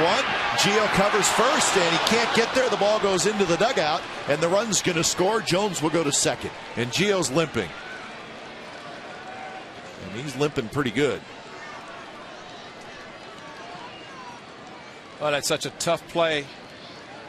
Tough play for a shortstop to make the throw, even harder for a pitcher to get over. And he probably tried to grab for the bag of the ball at the same time. And it had been better. Cliff Pennington throwing, trying to lead Gio, and looked like he fell on the ankle, or at least twisted a little bit. See on this play as he reaches back, and right there, the right ankle. But it's such a hard play. See how Cliff is trying to lead him, and he throws behind Gio, and Gio trying to reach for it. Look at the right ankle turning as he hit the ground trying to reach back. So it's a fielder's choice E6.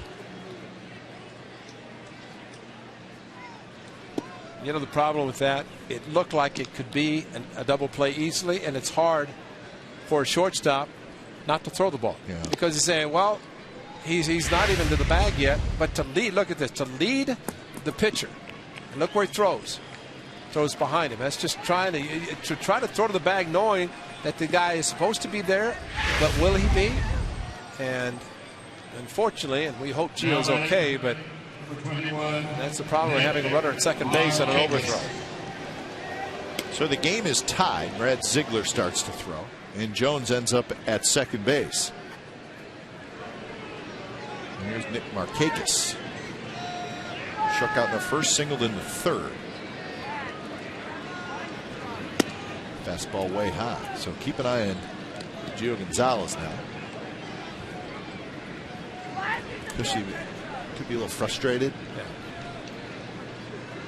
His right ankle, it's his landing foot. But he's probably as frustrated about walking Jake Fox as anything. Yeah.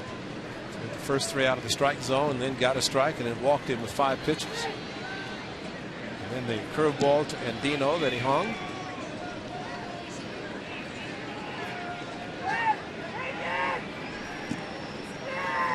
Two 2-0 to Markakis.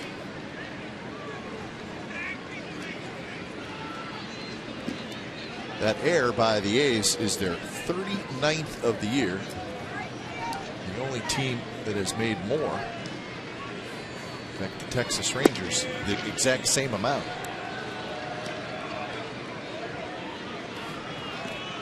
And it's been an issue this year.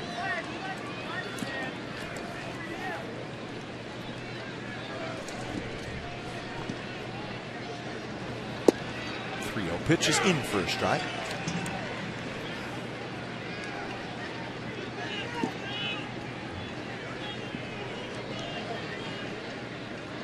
Markakis with 15 RBIs on the year.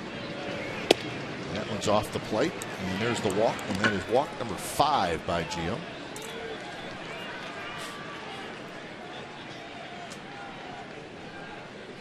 So Vladimir Guerrero strolls to the box. Now batting, number 27, Vladimir Guerrero.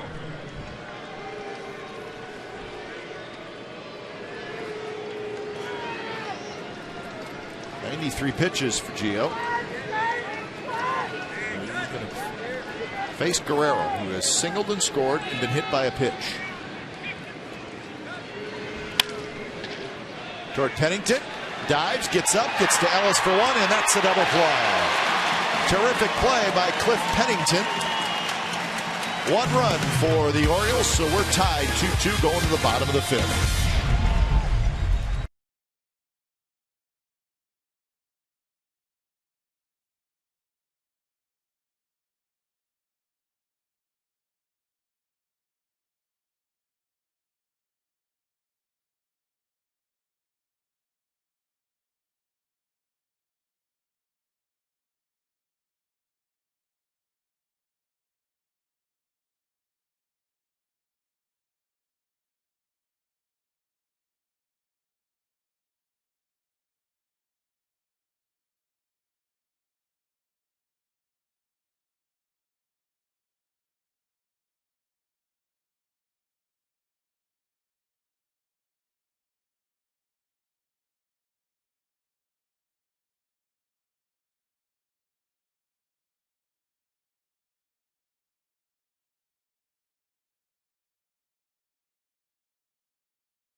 Able to hit the dirt, flip it to Mark Ellis, and Mark taking the hard slide by Markakis, completing the double play, getting bad Vlad Guerrero by punting. But there's a save right there.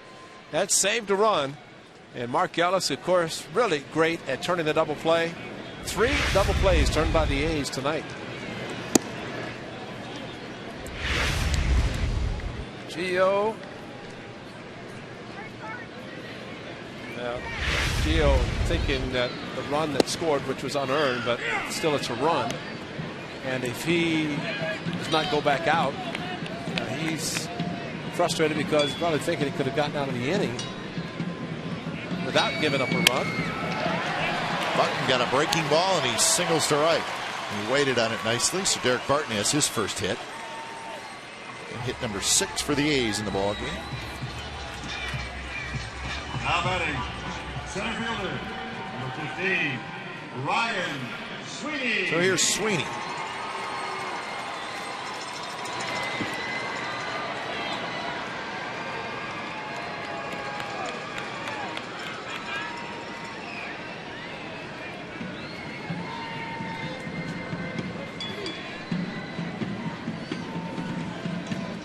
First pitch to Sweeney is down around the knees for strike.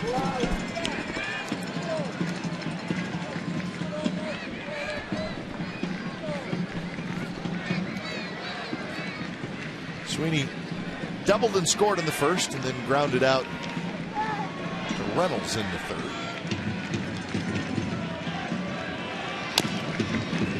Big breaking ball, and Sweeney, be frustrated that he went after it, rolls it foul.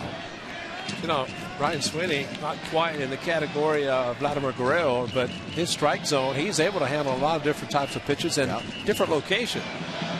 And he generates the power that Guerrero does. That could really be special for the Athletics. Guerrero over the 400 home run total in his career.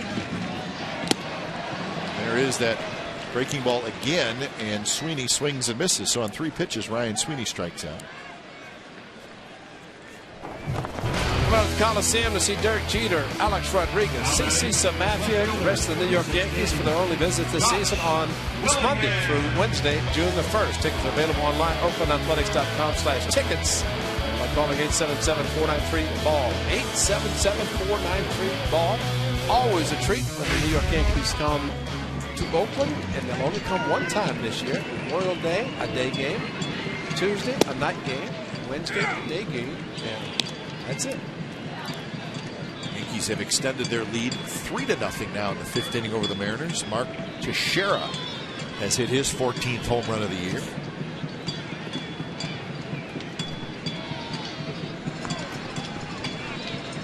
Oh, and 1 to Willingham, who has been on base twice. He reached on an error and a quick throw. Barton gets back. Willingham reached on an error in the first, walked in the third. Matt Wieters a couple of times tonight throwing to first base. Look at the big lead off first base by Derek Barton, and snap throw by Wieters. Barton had to hurry back. Jake Fox wants to catch the ball reaching back with a swipe tag. Don't want to pick off Jake. I mean, sometimes first baseman might get caught unexpected with a throw. But of course, Matt Wieters, the way he does throw, and the good thing, what he's doing, as tall as he is, he's not blocking the umpire, because both times he's thrown to first, he's come out quickly, stayed down low enough so the umpire could see the play, the ball without being blocked, and he's called strikes. Fastball just a bit inside, even the count at 2-2.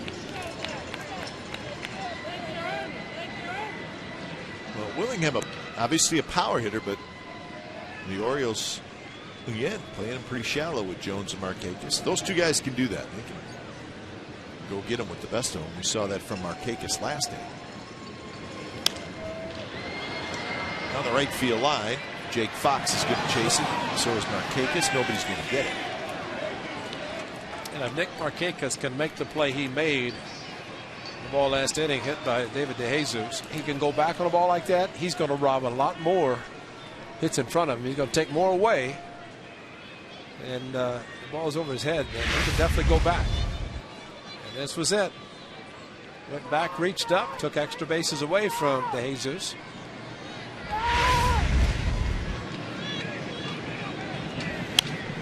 Another foul ball. 94 pitches for Tillman. Really, he and Gio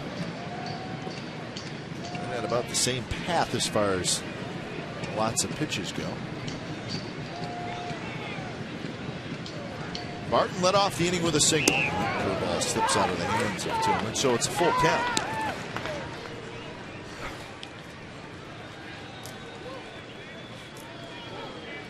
Mark Connor, the pitching coach for Buck Showalter. A happy birthday to Mark Connor today.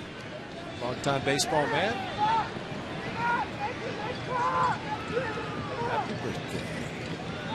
Yankees, Diamondbacks, Blue Jays, Rangers. Runner goes, but the pitch is low, and it's a walk. 2 on, 1 out for the A's here in the 5th. Well, back-to-back at bats for Josh Willingham as the bullpen gets active for the Orioles. 0-2 started with Willingham and then ends up walking both times. It's big Alfredo Simon who gets up and starts to throw, and Mark Connor's going to come out, maybe give his bullpen a little bit chance to get loose.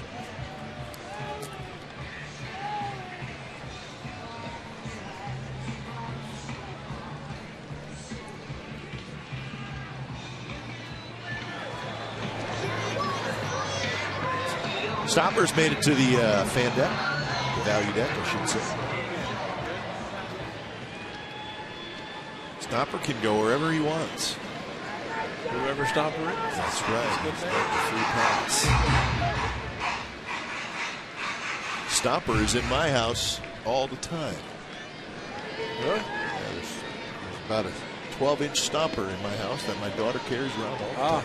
And if you try to take it away from her, she's going to fight you. I can't see Jack carrying around a stopper. No, Jack does not carry stopper around. Can't see Jack. Although he'll take it away from her once in a while, and you know what happens after that. I can't see Jack doing anything with stopper if he did take it. Dangle it in front of his sister. Matsui takes a big rip at the first pitch.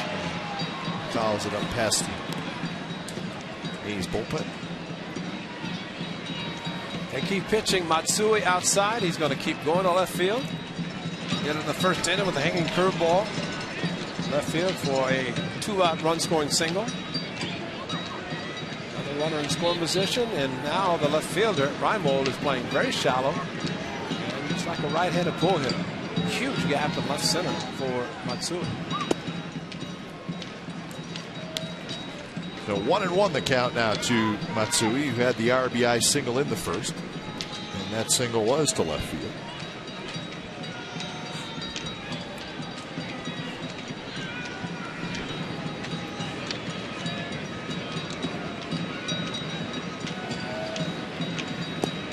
Slow. Tillman has walked 2, struck out 2, and he has been in trouble pretty much the whole game. He's had 3 base runners in the first, 2 in the second, 1 in the third, 2 more in the fourth, 2 here in the fifth.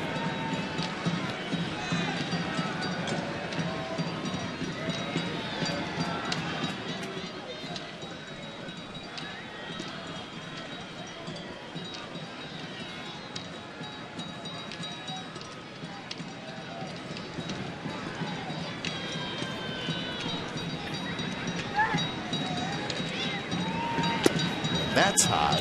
3-1. He just really has not been sharp with any of his pitching. Now, sometimes a tall pitcher, and he's done a good job keeping the ball down tonight, but at times, if something starts to happen, a little bit tired, the follow through is a little bit more difficult, and as a result, pitches stay up high and out of the strike zone.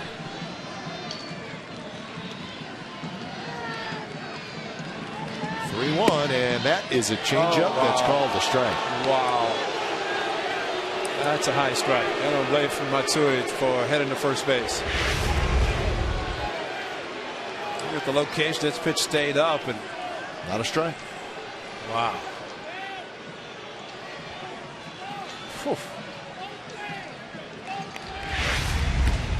So the bases would have been loaded with 1 out. We'll see what happens now that it's a 3-2 count.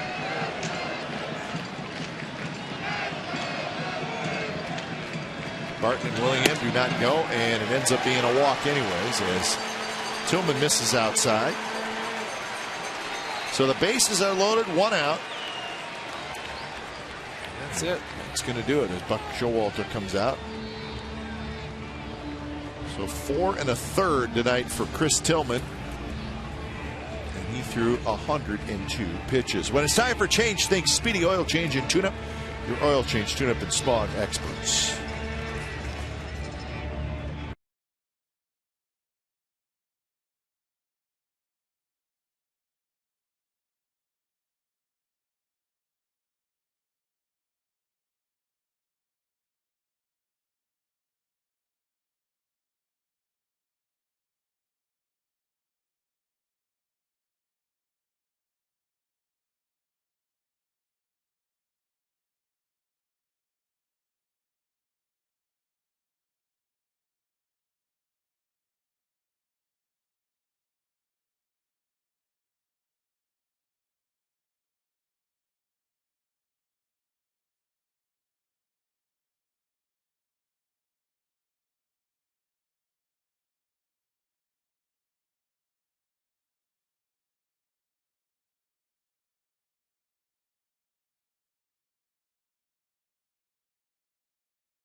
presented by authority of the Oakland Athletics and may not be reproduced or retransmitted in any form. And the accounts and descriptions of this game may not be disseminated without the express written consent of Athletics Investment Group, LLC.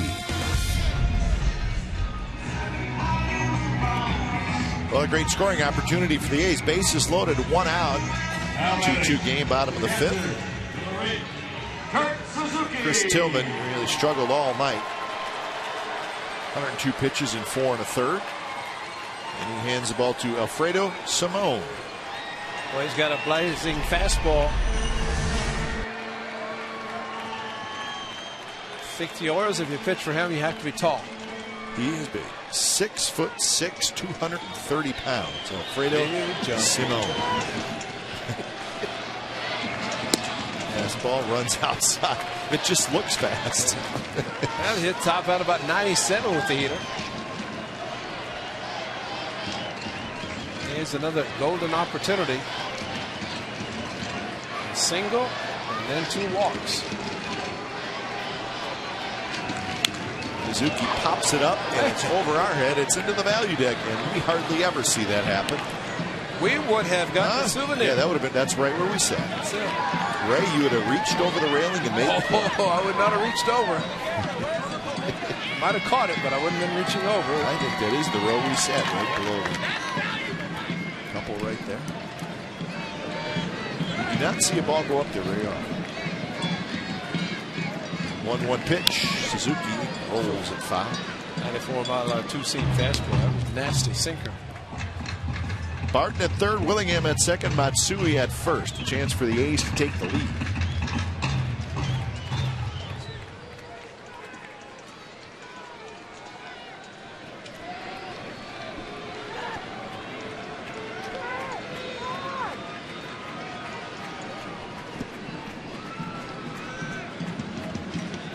Simone with a quick check and the 1-2 pitch, swing and a miss. And what do you think that was, Ray? A splitter?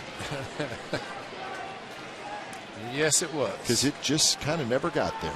Kind of a change-up splitter. It really didn't go down that much, but he threw it just enough off speed. Kurt was way out in front, and when you throw 97 and drop an 84, you're going to see a swing like that.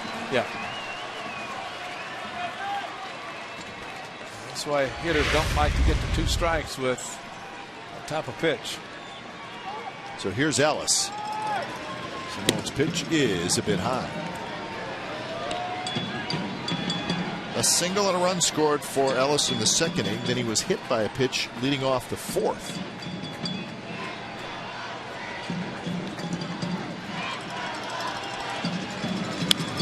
That one popped up just to our left. They're in the top of the 12th. Rangers and Royals still tied at 7. Mariners was scored twice, 3-2 Yankees, bottom of the 5th.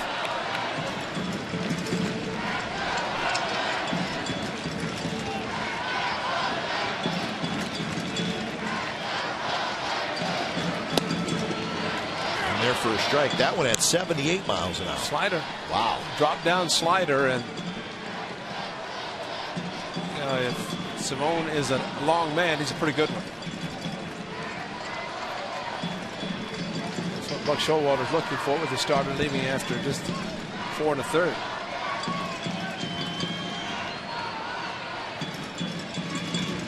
One-two pitch. So he drops down and throws 95.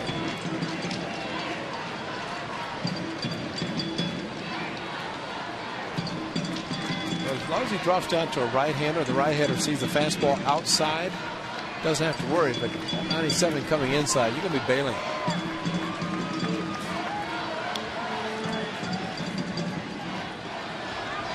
Pitch is hit high and foul. As Mark kind of tomahawked one. The splitter again with 2-2, and a dangerous pitch if he doesn't throw it for a strike, because it goes to 3-2. It always helps the hitter if he can look for a 97-mile-an-hour fastball. Makes it a little bit easier at least to think about gearing up for it versus the splitter, which Mark was able to handle the high one. It's a mistake, but he got out too far in front. 2-2, 2 outs. Simone's pitch is poked foul by Ellis.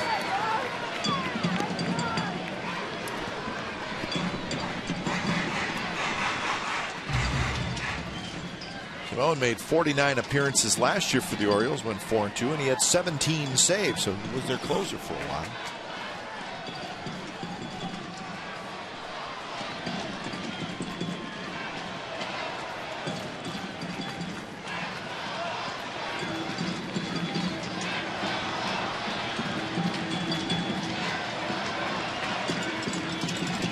Another 2-2, and Ellis swings and misses, and Alfredo Simone does a heck of a job. He strikes out 2, and the A's do not score.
So too, don't worry, because CSNCalifornia.com has you covered.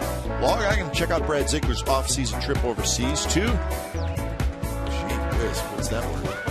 Djibouti. Djibouti, that's right. That's right. All right, I got that. It's in Africa. I know that. That's right. He recorded exclusive footage of his journey in visiting American troops. CSNCalifornia.com, your interactive home for A's baseball all season long. I should have just said his overseas trip to Africa. Just simply say, Djibouti. Djibouti, that's right. Now, he was supposed to go to Afghanistan, but that would have been easier to say. Well, yes, but he didn't. They had some problems as he was supposed to go there, so they changed and sent him to Africa, Djibouti.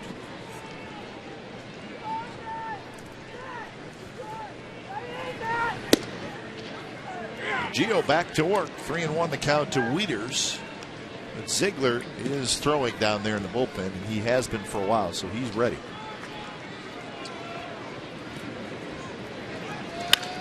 There's a base hit left field for Wieters. Got in a hitter's count, got a fastball, and Wieters is 2 for 3.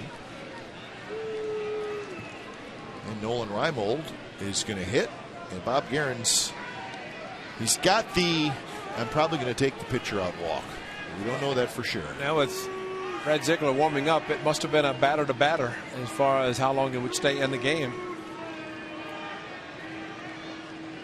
He's waiting for the call and waiting to see if he gets it.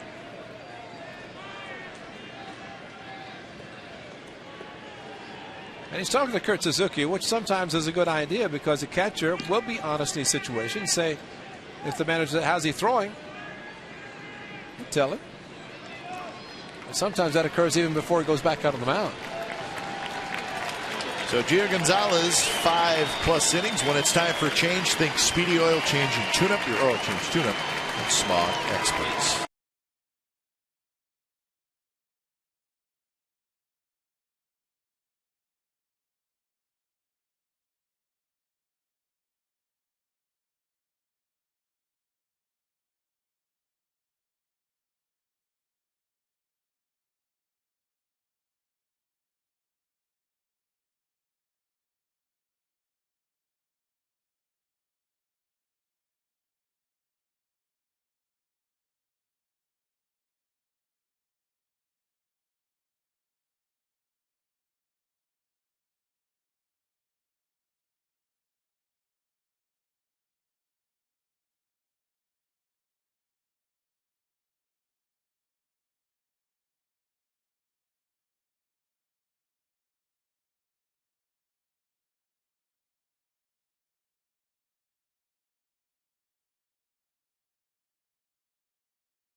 Here in the 6th, and he leaves, and Gio is actually going to have company going to the clubhouse. The manager, Bob Guerin, has been tossed. Well, if you argue balls and strikes, and it's an automatic, and if there was anything mentioned about the strike zone, then home plate umpire Angel Campos didn't even have to, give the indication that he'd been ejected. He might have just told him, if you ask him about balls and strikes, that's automatic. So Ziegler comes in, and the first pitch to Nolan Reimwald is in for a strike. Good year so far for Ziegler. 1.69 ERA. As always, tough on right-handed hitters. He jumps ahead of Reimwald. Reynolds on deck. He's right-handed. So is J.J. Hardy, Fox. So Nick Markakis, the only left-handed hitter. Matt Wieters a switch hitter.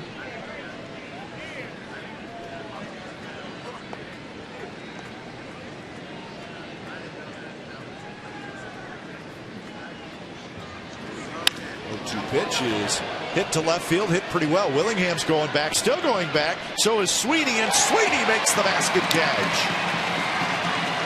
And hustling back to first is Wieters. So Ryan Sweeney made a very nice basket catch right in front of the wall. On a hanging frisbee, and Reimwald just flat-footed swing, and wonder about this ball hit on Sunday afternoon, a day game. Hit it well. But Ryan Sweeney, Josh Willingham going at it. It's going to be Sweeney, and a very nice catch at the wall. I got it. You take it. I don't want it. And he got it. Nice running catch. Great angle going after the ball. Those angles are always so important.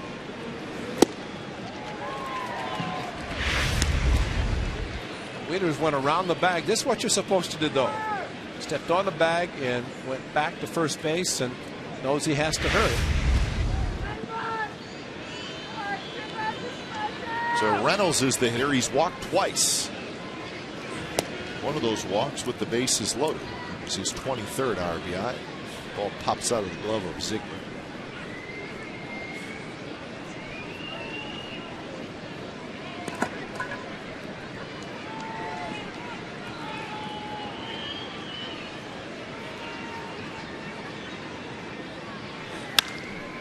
Hit hard. Ellis. Nice play. Pennington spins. Double play. Number 4 for the A's tonight. And that one was pretty. 2-2 game.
Coors Light Freeze Can is brought to you by Frostbrewed Coors Light, the world's most refreshing beer. Bottom of the 6th inning of a 2-2 game. Number 21, Andy LaRoche. LaRoche, Pennington, and DeJesus against Alfredo Simon. Big right-hander who came in with the bases loaded and 1 out in the 5th. And struck out Suzuki and struck out Ellis. With some nasty pitches. 94-mile-an-hour fastball. LaRoche swings and misses. Well, the A's will try to see how quickly they can get him out of the lineup. Yeah, take a few, maybe. Better not have him pitch more than an inning or so.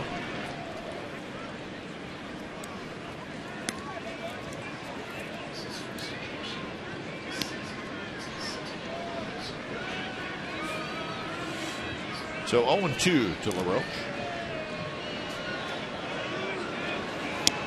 And that one runs outside. Still playing in Arlington, top of the 13th inning, 7-7. And it's an American League Park. Shouldn't have to use a position player. Should be enough pitchers remaining. Yankees 3, Seattle 2 in the 6th inning. Angels have won 6-5 in Minnesota. Twins led that game 5-0 after 7 innings. Angels scored 5 in the 8th, 1 in the 9th to win it. Eric Ibar had a 3-run homer. Wait a minute, that's not a home run park. Target field? Not for Eric Ibar. Wouldn't think so, not for a lot of power hitters, but Jose Bautista makes every stadium look small. Ibar more a line drive hitter, but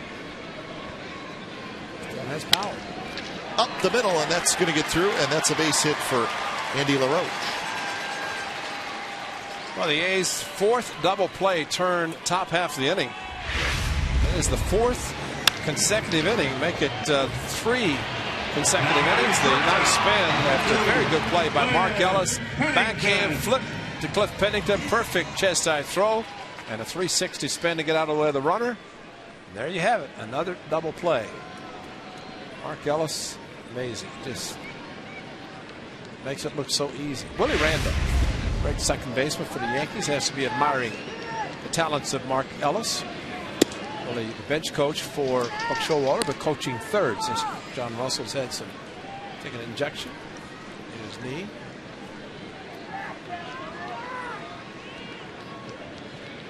There's Willie. How about 13? He wore number 12. Yeah, he looks strange in that Orioles uniform. Chance to visit with him before the game, but didn't see the number. Reimold, the left fielder, comes all the way in, calls off Hardy to make the catch, so Pennington is retired. Well, Reynolds is wearing number 12, and that's Willie Randolph's number, or at least he wore as a Yankee. All-star. Did play for the Athletics, 1990. In fact, I want to say he made the final out of Nolan Ryan's maybe 6th no-hitter. Fly ball down the right field line, foul territory. But Willie, an outstanding infielder. Of course, as a Yankee, throughout his career, managed. I think he'll get a chance to manage again sometime. He's very good. Good baseball man.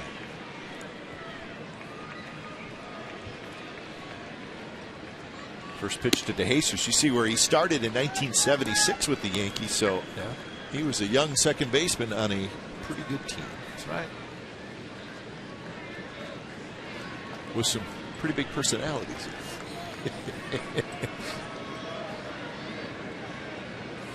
There, that was with Cleveland with Wayne Kuiper, 77, when we went and played the Yankees. I think Wayne's first year was 77. Is that it?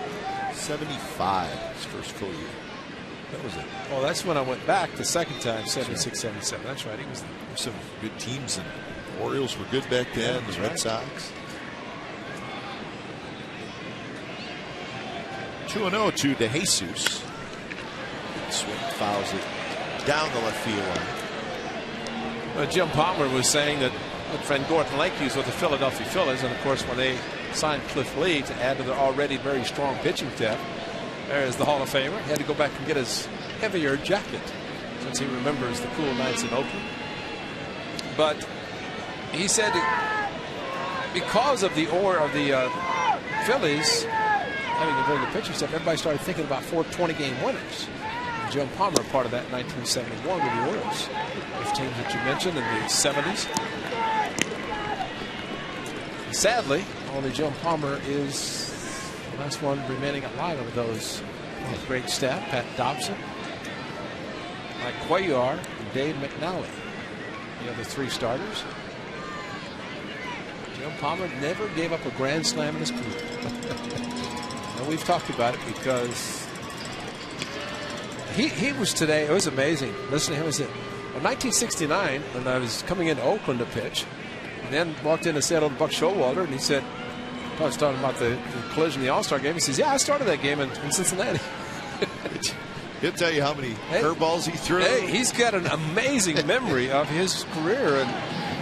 And you know, you can imagine a pitcher making the pitches, and he'll tell you pitch number 47, curveball that this guy hit. I mean, it's an amazing recall, but great pitcher, doing a fantastic job broadcasting. First baseman, number 10, Derek Martin. Well, the A's got something going against Simone. 2 on, 1 out. So Barton has a hit in the game, 1 for 3, a single in the 5th.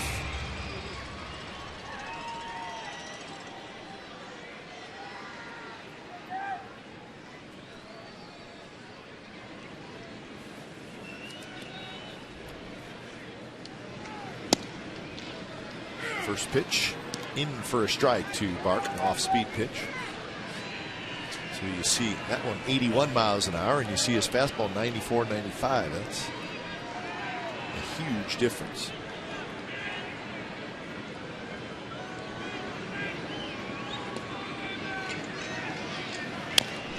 Barton rolls over.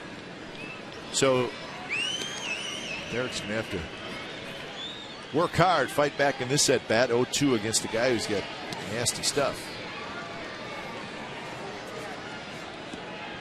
You just have to protect. Of course, a good fastball. You have to foul that one off if you're going to protect the splitter. It's going 13, 14 miles an hour slower than the fastball. He went right in on the hands with a 95 mile an hour fastball. Barton dug it out of there to foul it back.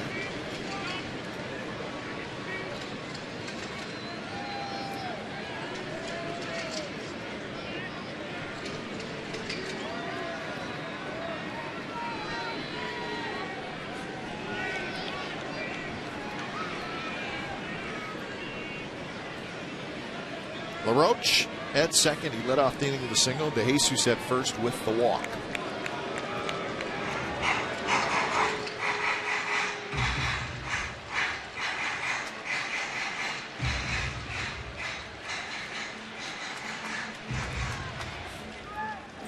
Showalter trying to stay above 500. The A's trying to get there. They're 3 under. The Orioles at 500, 24 and 24.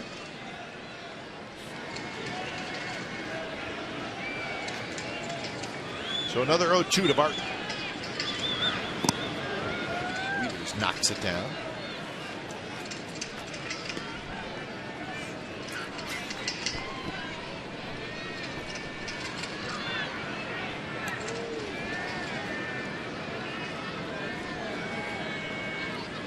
Barton is also grounded out and hit a fly ball to left field for his 1 for 3. As the layoff, just gets a piece of it.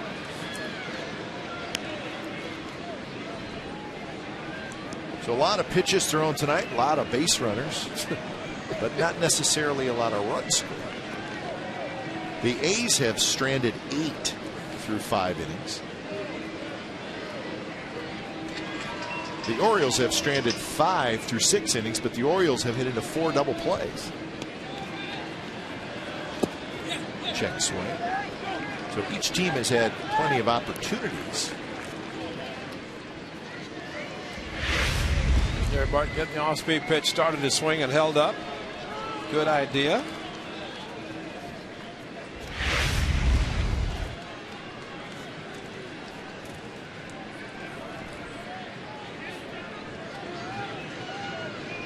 Outfield just shaded slightly toward left center and shallow.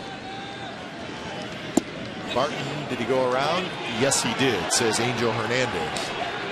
Derek could not hold up that time.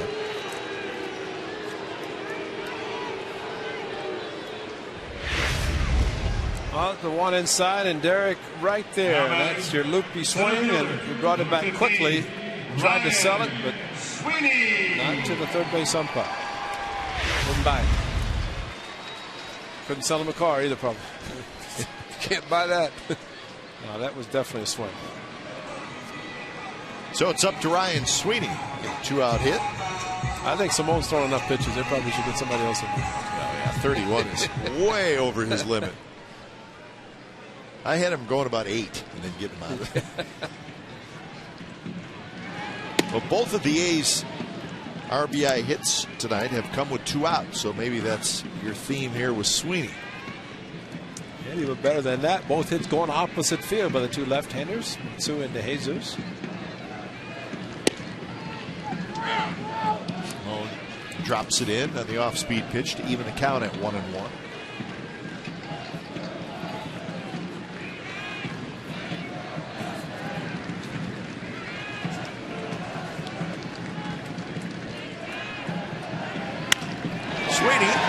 Center field, and that's going to get down for a hit. And that's going to give the A's the lead as LaRoche comes in to score. The ball's juggled by Jones. Going to third is DeJesus, and it's 3-2.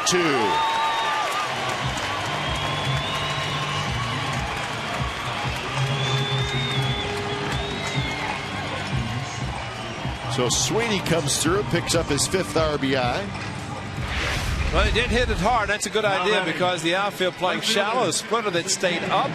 Nice when he went out and raked it to right center. And Adam Jones playing shallow, thinking about something. I don't know if he thought about he could throw out LaRoche, but Andy LaRoche running on contact and able to score. Maybe he's thinking about runner going to third, David DeJesus, but he was not going. And as a result, he's going to get an error on the play, allowing DeJesus, who had stopped, to get to third.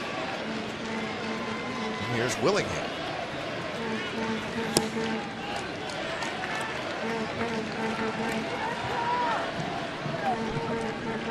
Another second error by the Orioles.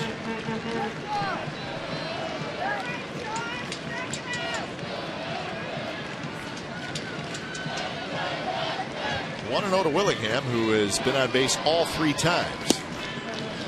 He's walked twice and reached on an error.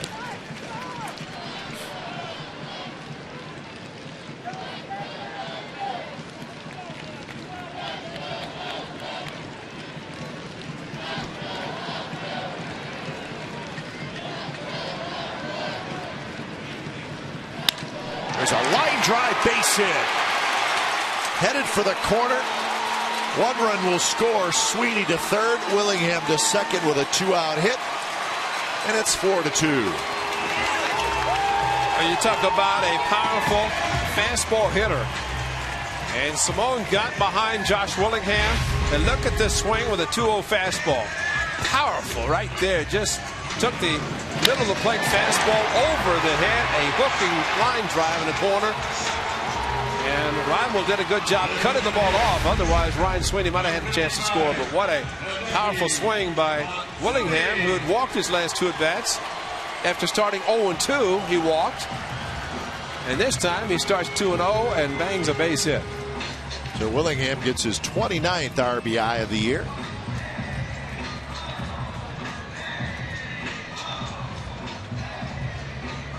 Simone gets the meeting at the mound. The bullpen is starting to move around a little bit now.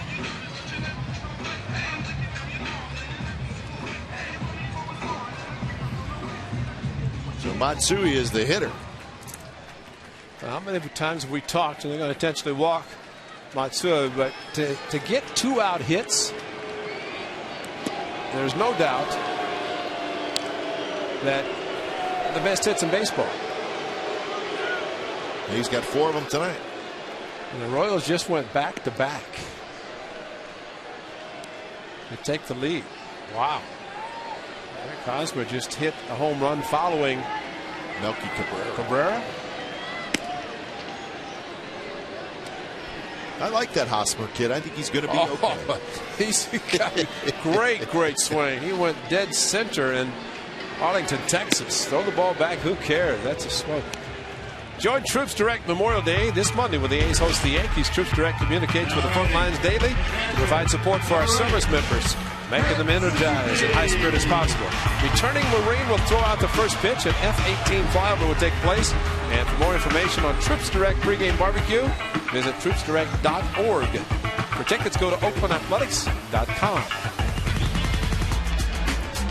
So the bases are loaded after the intentional walk to Matsui, and here is Kurt Suzuki. 2 runs are in. Simone's first pitch is outside. Kurt Suzuki. It's a chance to face man in a similar situation last time. Only 1 out when he faced him last inning with the bases loaded. This time 2 outs. Outside corner. Suzuki didn't agree with the call.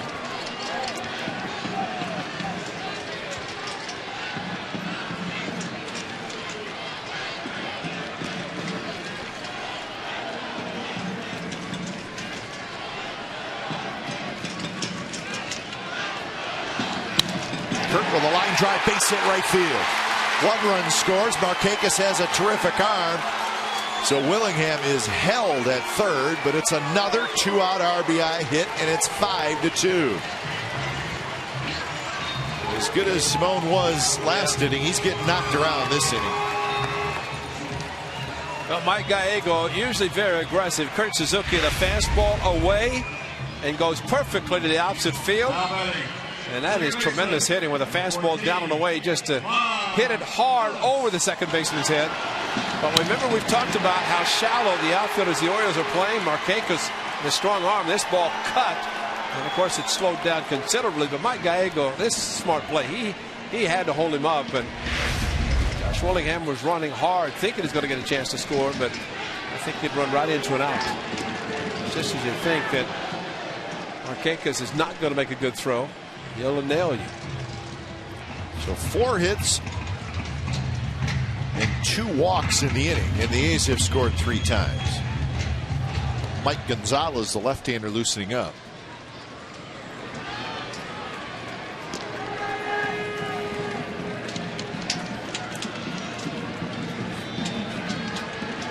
First pitch to Mark Ellis. Foul back. You know what's crazy about baseball, Ray? We like to look at the out-of-town scoreboard. So we see where back-to-back home runs, and the Royals take the lead over the Rangers. And then you look up, and the Mariners just scored 2 and took the lead over the Yankees. What a great game, huh? Yeah, well, there's nothing wrong with it. That means if the Rangers lose and everybody else wins, they're going to pick up ground. And there's no doubt the Mariners, with the Yankees in town, probably an excellent crowd. Yankees making a West Coast trip, and we'll be in Oakland next Monday. 2-1 to Ellis. I think they should leave this guy in there a while, huh? Yeah, he's thrown 47 pitches. And as great as he did last inning, like you said, bases loaded, 1 out. Tie game and struck out 2. And one of the 2 strikeouts just singled to right field, driving home a run. Mark Ellis trying to do the same thing following Kurt Suzuki.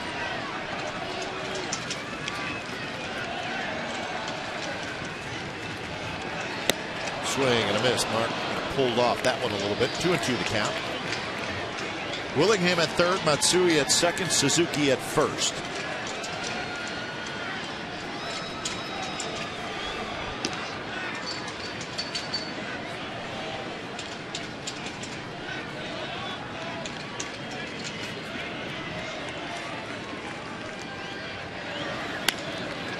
Slowly hit to Reynolds, who grabs it, steps on the bag, side retired, but the A's do damage. They score 3 times on 4 hits and a couple of walks. 5-2 A's after 6.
Ask Glenn and Ray question. Robert from Napa asked, with the recent injury to Buster Posey, Ray, do you think the rules for protecting a catcher should be changed?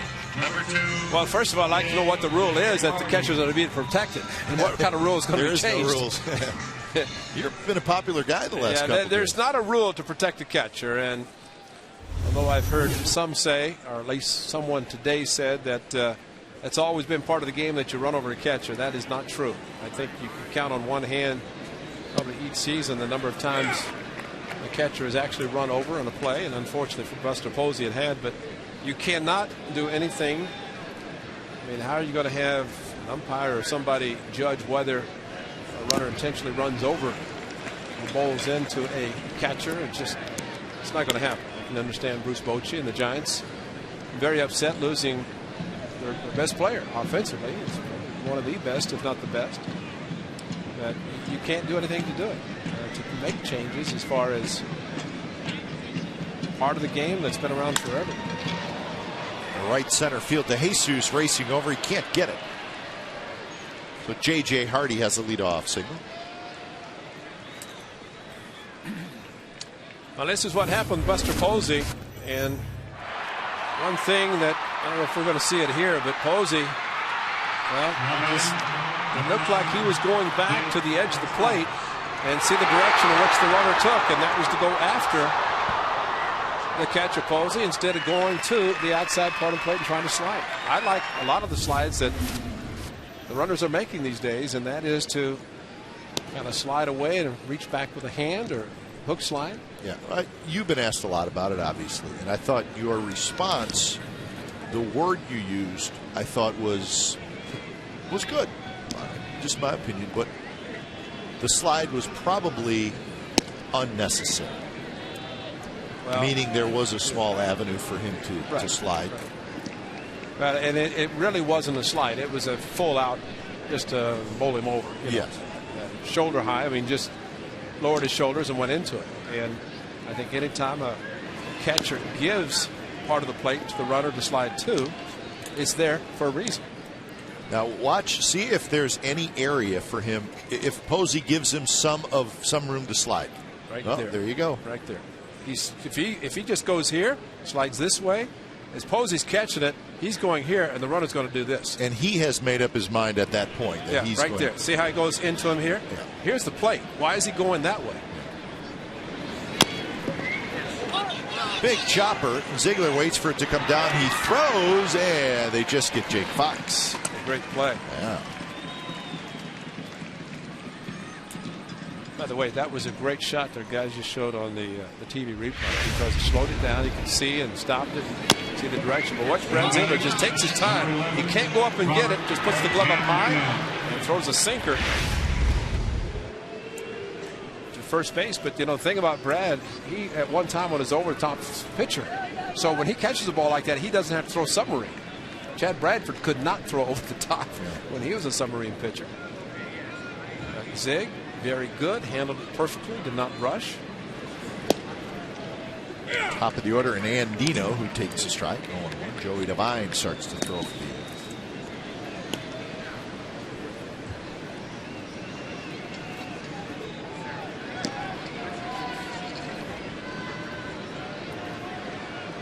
Andino, 1 for 3, a single and a couple of strikeouts.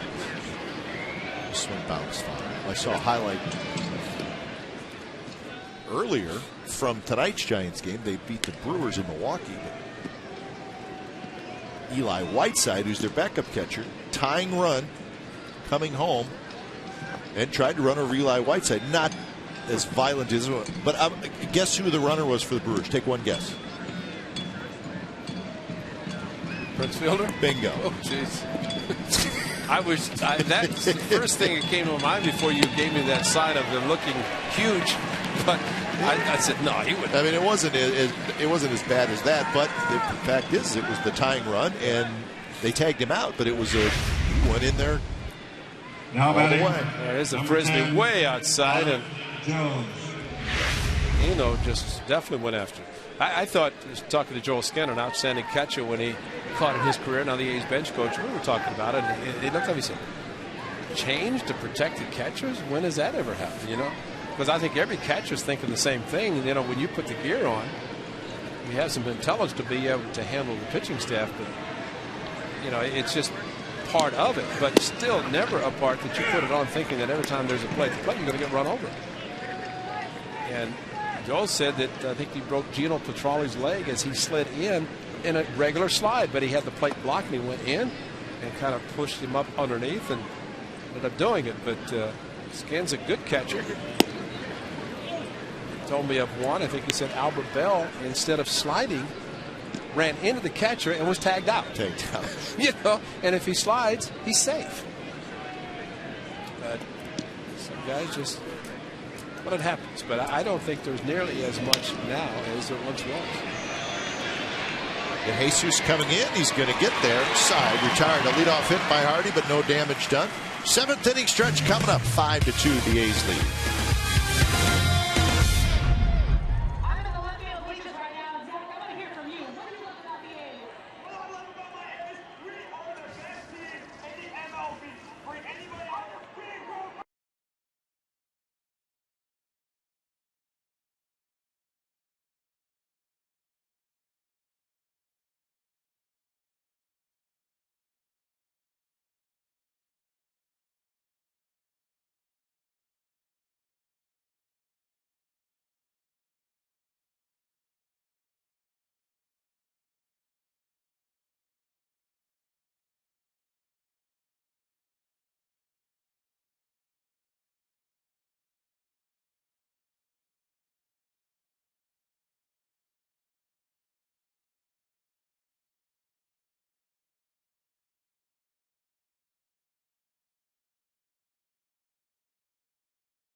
Of the 7th inning. Fredo Simon is back out to work. This will be pitch number 50 for the big righty. No, that is the definition of a long reliever. You want him to come in. I mean, we're joking when he was pitching so well about get him out of there, but you know, guys, when they come in the 5th inning from the bullpen, they know that their job is to try to hold the opposition down. He did a great job striking out 2 of the bases loaded, but then gave up 3 of his own. LaRoche, Pennington, and DeJesus here in the bottom of the 7th inning. A game in Arlington, the Royals not only hit back-to-back home runs, but then a little bit later on in the top of the 14th inning, Brian Pena hit a 3-run homer. So they hit 3 home runs in the top of the 14th inning. So the Royals leading 12-7, bottom of the 14th. So they broke it open with the long ball. And if you think about Alex Gordon's in the 9th that tied it. Yeah, that's right. You know, that's a lot of home runs off a pretty good bullpen, especially Vitali Feliz giving up the tying home run.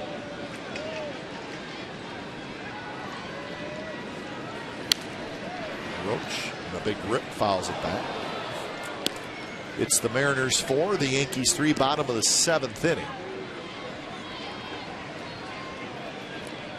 There's one game still going on in the National League. The Marlins and the Dodgers are tied 2-2 in the ninth.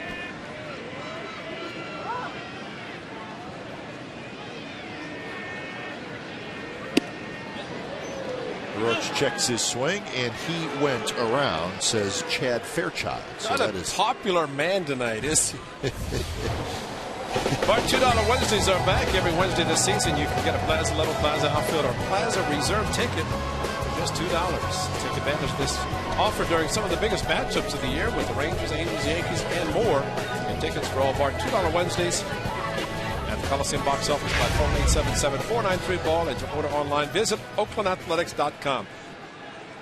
Well, it's time for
the A's lead. If we sound a little happier right now, there's a reason. Chef Rodney's back. Chef Rodney has arrived, and we've got some new food items for section 132. Is it? Burger Shack. I have to talk. They won't hear you, Chef. So, section 132. The Burger Shack. The Burger Shack. Cheeseburgers, grilled cheese, vegetarian, and that's Chef Rodney. Chef Rodney and his crew. Thank you very much. So it's a new one, new concession stand called the Burger Shack. Again. Burger Shack, and of course we get to sample the new Burger Shack. They wrote a song about theirs. Section 132, if you're interested. And by the smell of this burger, you really should be interested. Yeah. Thank you. What a pleasant surprise. Don't be a stranger. Thank you, Chef. Chef Rodney. Chef Rodney, who doesn't pitch for the Angels. No, but he cooks a mean burger, and we're happy about it. Lead-off walk, or make that a one-out walk to Pennington. So Chef Rodney with a nice surprise. Sneaking up here in the bottom of the seventh. Now batting. Just about the time we start getting a little hungry.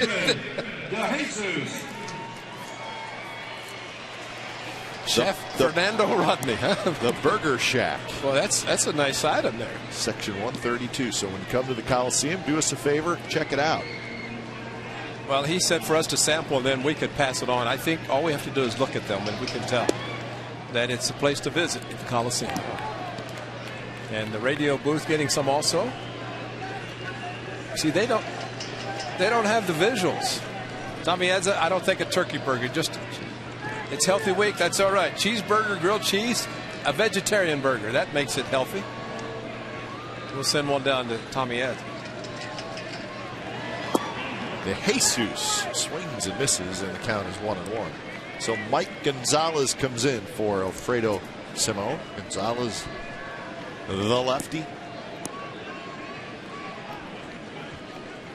All 9 hitters with at least 1 hit. How about that?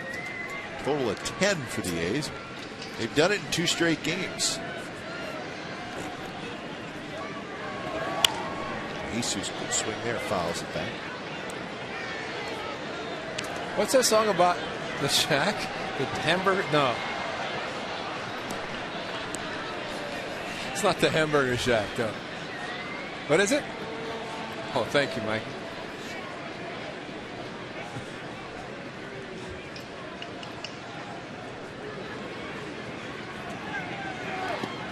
The Dirt Weeders can't find it, and that's going to allow Pennington to get to second base. So Pennington Could tell right away Wieters was having some trouble finding it. Well, also the secondary lead. Great job by Cliff Pennington reading the ball in the dirt immediately. As soon as he saw the catcher Wieters turn, he took off. Watch the lead, and right there, immediately took off. And even though Wieters has a tough time picking up the ball, there's no way he could have thrown him out anyway. Which one are you going to have? Both. 2-2 to DeJesus, who is 1 for 3. Single walk, RBI, and a run scored. So he's filled up the stat sheet a little bit tonight as David DeJesus. He's also grounded out and hit a line drive to right field that Markakis raced back and made a nice catch on the warning track.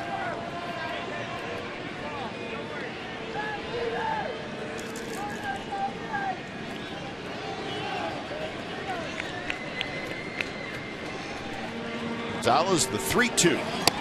That runs inside, and there's the walk. That is 7 walks issued tonight by Orioles pitchers.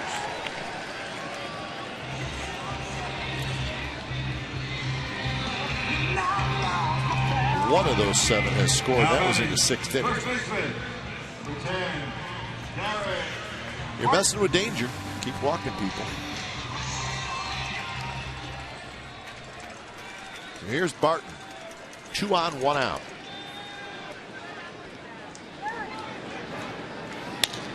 Barton lofts one left center.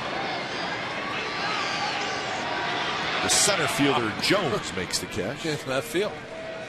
That's some range. Raimond, I guess, does the right thing and gets out of the way.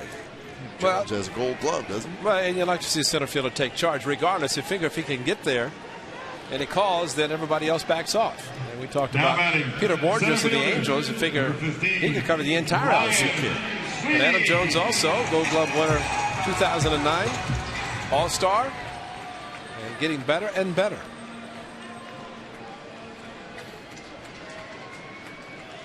Here's Sweeney. Well, the story tonight has been the 2-out hits for the A's. They have 5 2-out RBI hits. Account for all 5 of their runs. And a good night for Ryan Sweeney. Scored twice, single and a double. And his was the first of the big 3 consecutive hits with 2 outs. Gave him a 3-run 6th inning.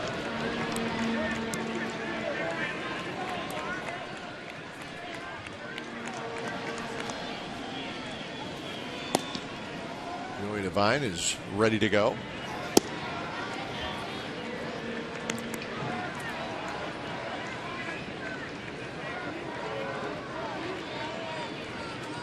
Gonzalez, a couple years ago, the Orioles signed him to be their closer. And he's battled injuries. Now he's back in their bullpen. A liner, and that's headed toward the A's bullpen.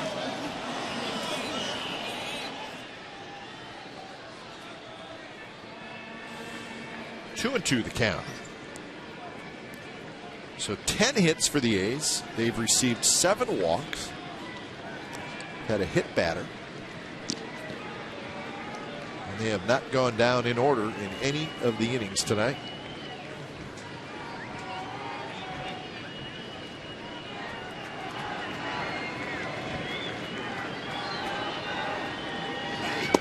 Sweeney takes slider outside. Maybe a cut fastball, but it's a full count. Pennington and DeJesus, good speed on the bases. They will be off and running on the pitch.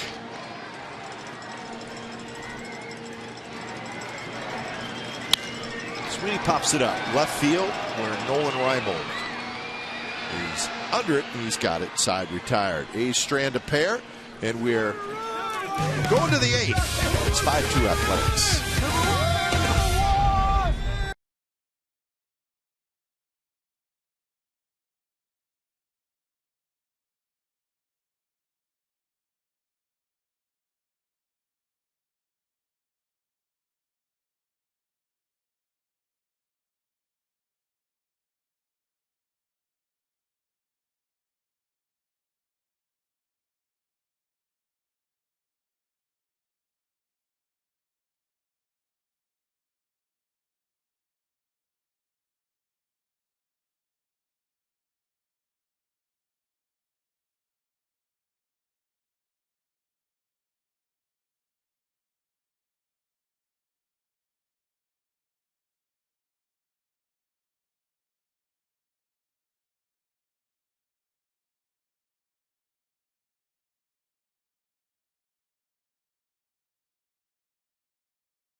Today's baseball on Comcast Sportsnet California is brought to you by Cache Creek Casino Resort.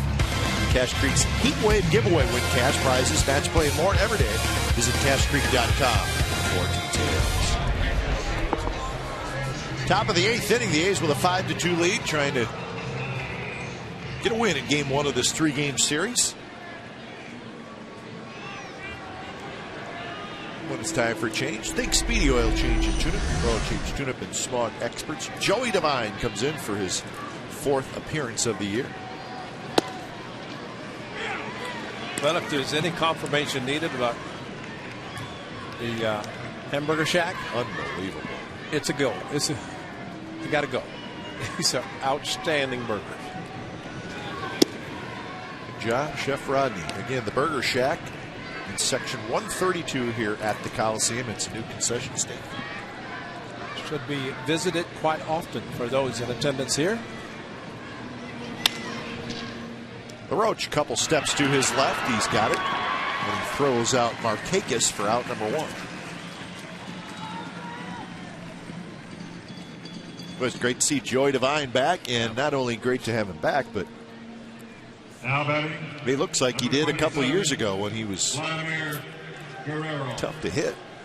Well, it just keeps getting better for him, and talking to him about the toe tap where he kind of balances himself, the left foot right there, everything then shoots right towards the hitter.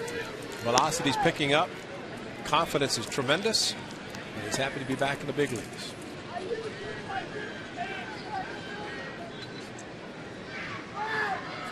1-0 to Guerrero.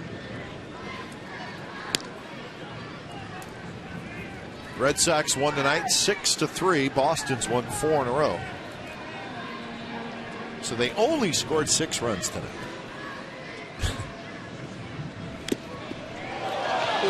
Big Vlad, a big swing and a miss, and he goes down.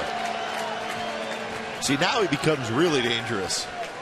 He might get angry now. Now he's mad. But this is a 2-0, and saw that from Reginald Martinez Jackson several times here at the Coliseum. Swinging hard from the left side. It's that one slowly toward Pennington, who has it. Guerrero is retired, 2 outs. And that was a great time to come back with a slider after a huge swing. And angry or not, Vlad reached for it. And a big swing, everything into this 2-0 fastball. He swung so hard, he spun himself right in the ground. Matt Wieters.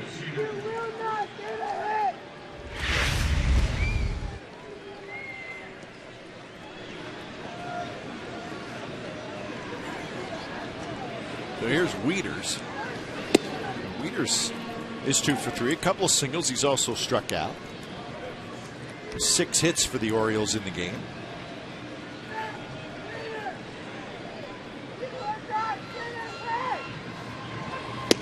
Swing and a miss. Good fastball from Devine.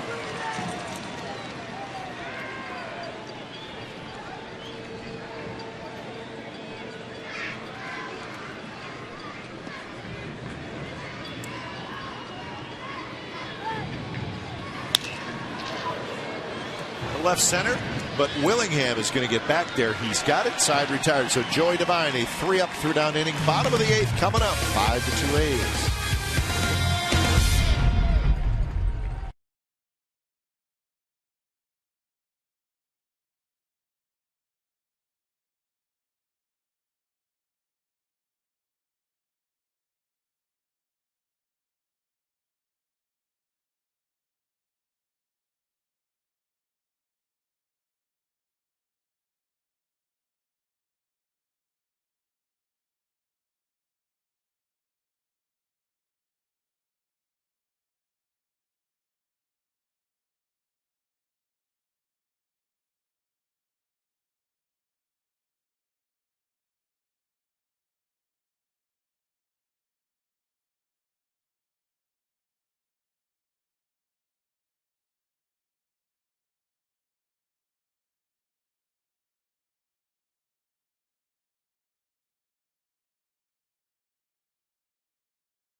Here's our game summary brought to you by your local Toyota dealers. A's with a 3-run 6th inning. And that broke up the 2-2 tie, and it's all about 2-out RBI hits in tonight's game. The A's have 5 of them. Willingham had one. Kurt Suzuki had one. So it went from 2-2 to 5-2 thanks to that 3-run bottom of the 6th inning. So the A's with a 5-2 lead, bottom of the 8th. And Willingham is going to lead it off. So that's our game summary brought to you by your local Toyota dealers. Mike Gonzalez, first pitch to Willingham is a strike. 2-6-2 for the Orioles. 5-10-1 for the Athletics. Willingham drills one to left. Reimold's back, looking up, and it is gone. Willingham homers. 6-2 A's.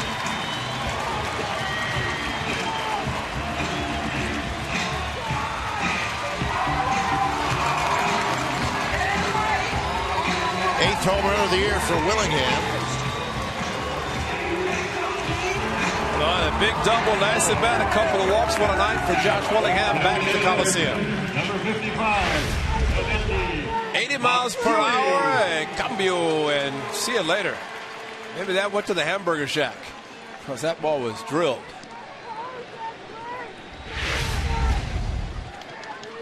So a couple more RBIs tonight for Willingham. He's now got 30 on the year.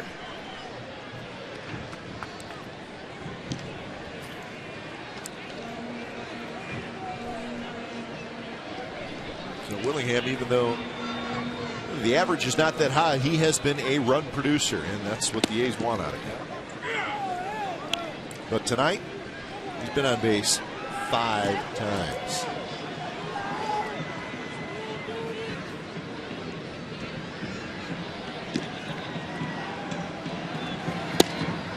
Outside corner, strike 2, Hideki Matsui. So the count 1-2. Michael Wirtz to pitch tonight. The A's now with a 4-run lead. No save situation for an A's closer.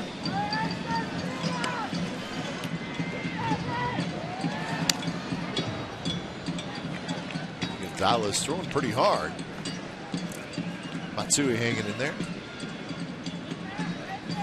I mentioned Brad Ziegler, 2 good innings out of the bullpen. And a big double play to end the 6th. Remember, Gio faced 1 hitter in the top of the 6th. And then he left the game. So Ziegler right now has a chance to get a win. Djibouti. Djibouti, Africa. That's where he was.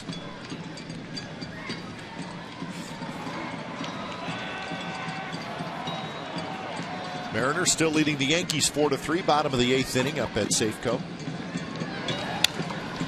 Foul back again by Matsui. Mentioned the Red Sox win. The Blue Jays beat the White Sox 4-2.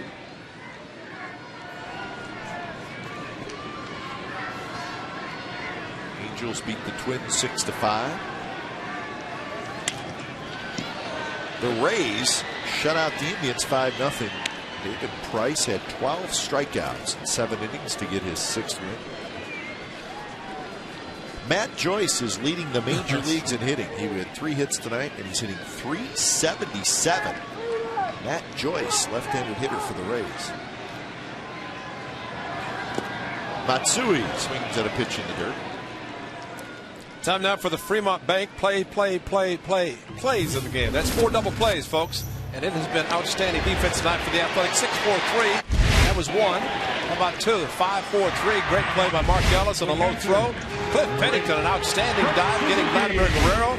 That's a 6-4-3. And then Mark Ellis with a 360 turn by Cliff Pennington. 4 double plays by the A's tonight. 3 up the middle. And then LaRoche starting another. So great defense by the Athletics. And Gonzalez plus Brad Ziegler, beneficiaries of those outstanding double plays. Mark Ellis, as smooth as there is at second base. Yep.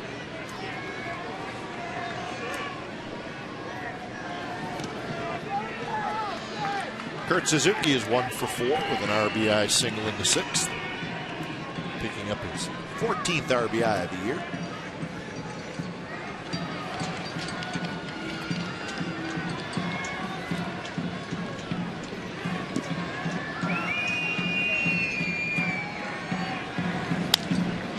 Grounded. That's a fair ball past the diving Mark Reynolds down toward the A's bullpen. So Kurt Suzuki will have a 1-out double.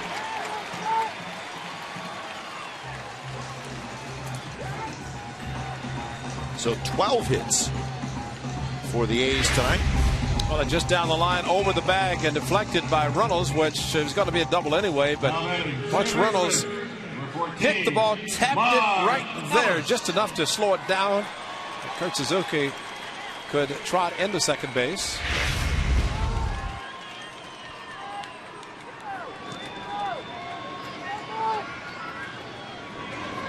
And the first pitch to Ellis. It's jammed a little bit. It's a fly ball to Reimold in left field. So that's out number 2. Ellis, a 1 for 4 in the game. Now batting, third baseman, number 21, Andy LaRoche. So right now the Rangers lose and the Angels win, so those two teams are tied atop the standings. Both are just one game over 500. These are trying to get back to 500. 24 and 27.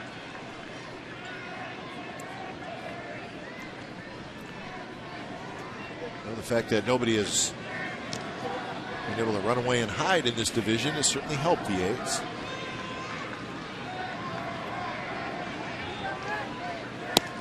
Outside to Andy LaRoche, who's 1 for 4.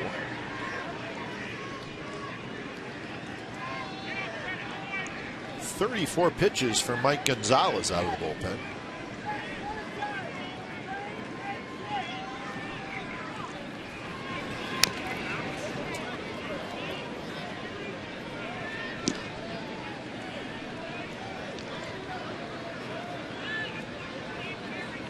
Andy LaRoche has to be enjoying the extended playing time that he's getting with Kevin Kuzminoff dealing with that sore groin.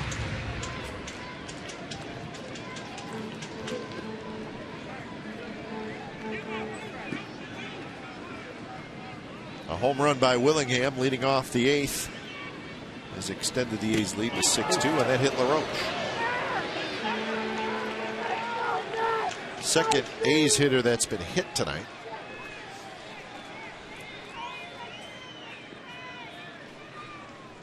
So 2 on, 2 out for Pennington.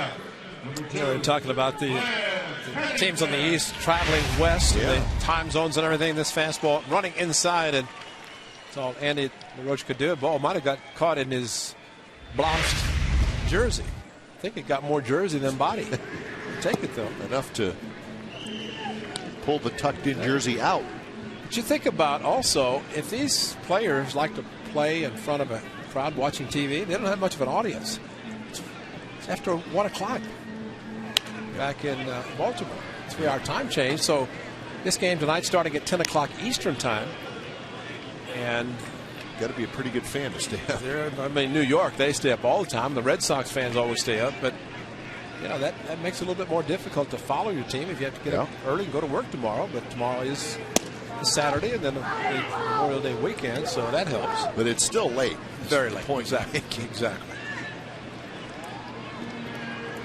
And for some reason, again, as we talked, the teams in the Midwest and East always dread the West Coast for some reason. It's a beautiful place to play baseball. I don't know what the problem is.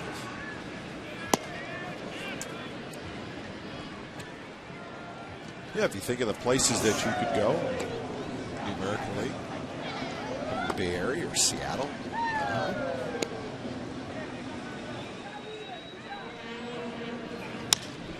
Pennington loops one to right, but Markakis is there. Side retired. 9th inning coming up. Michael Wirtz is going to come in. He'll face Reimold, Reynolds, and Hardy. 6-2 A's.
A's 6, Orioles 2, and it is the 9th inning.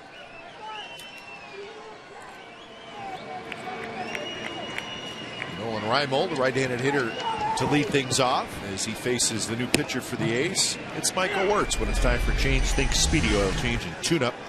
Your oil change, tune-up, and smog experts. 15th appearance for Wirtz.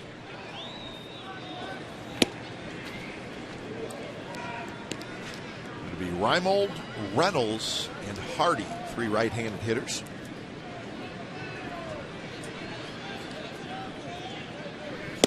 He's 12 hits tonight.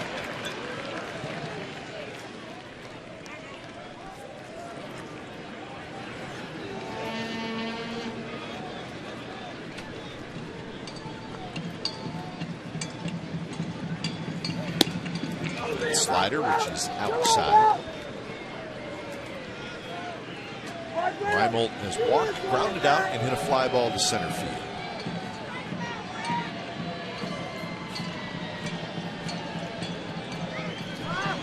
There's the good slider, and that's a swinging strikeout. So 1 out here in the 9th inning.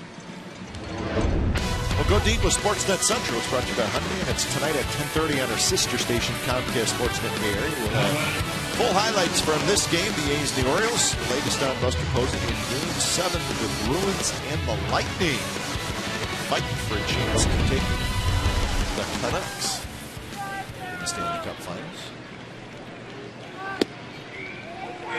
Pitch for Wirtz in first strike. Good opportunity for Michael Wirtz in this inning to come in. 4-run lead for the Athletics, which is always nice for a reliever, but I think just as important for Michael to use the time to get the slider working effectively, which he has a very good one, and one that really breaks downward.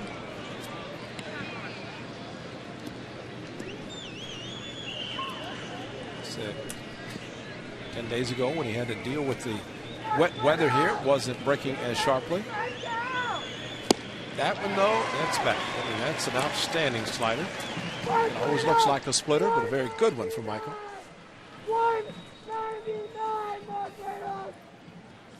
So 1-2 to Reynolds.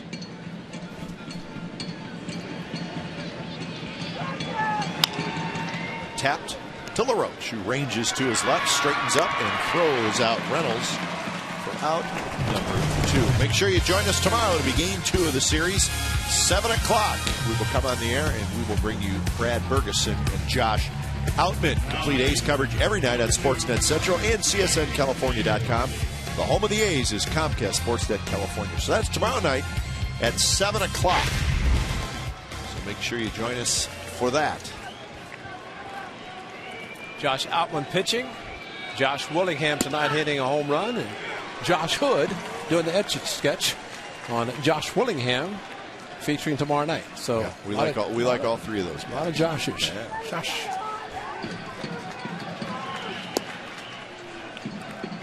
And keep it right here as we'll have A's post-game live coming up immediately following the game.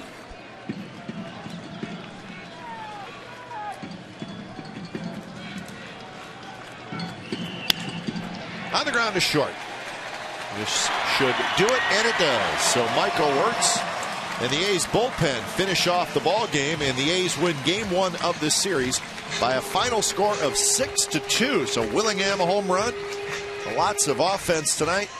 And the A's get this homestand started on a positive note with a 6-2 win. So the bullpen, how about that, huh? Pretty good job by Ziegler, Devine, and then Wirtz. Well, they're a great bullpen, we know that, and got a chance tonight with Gio Gonzalez throwing a lot of pitches early in the game and having to depart, but bottom line, the bullpen came in, did a great job, and more importantly, the A's came through with some offense tonight in support of the pitching doing their job.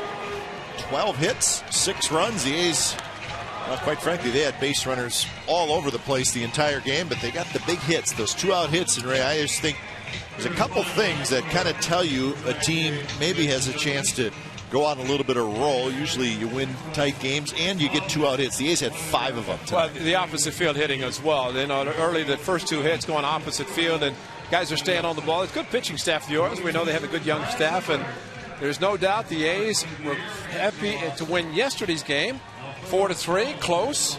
But to come back tonight and score the runs with the 5 with 2 outs really made it special. Josh Willingham hitting an off-speed pitch for a home run. Just a great night all around to start this 6-game homestand. And the A's did it with giving Coco Chris, their leadoff hitter and center fielder, a night off, which is always nice. Hey, especially when Ryan Sweeney can step in and do it. Yes, he can. Just Ryan, as we speak, he joins us, right? Ryan, congratulations on a nice game, a couple of hits, playing center field. Now, we know you're a terrific right fielder, but we've also seen you do some great things in center field. But is it still easy for you to make the shift from right field to center field? Yeah, I mean, I came up as a center fielder, and, you know, I kind of just work on all 3 outfield spots, not knowing where I'm going to be every day. So, you know, I feel comfortable out there, and it's not anything new. You had Nolan Rymel hit a long ball to left center. We saw Adam Jones range over to left field to catch a ball. You're in center field. We could read your lips. You said, I got it, I got it. How much do you take charge more in right field or in center field because you are in the middle of the diamond? Well, you definitely got to call the ball.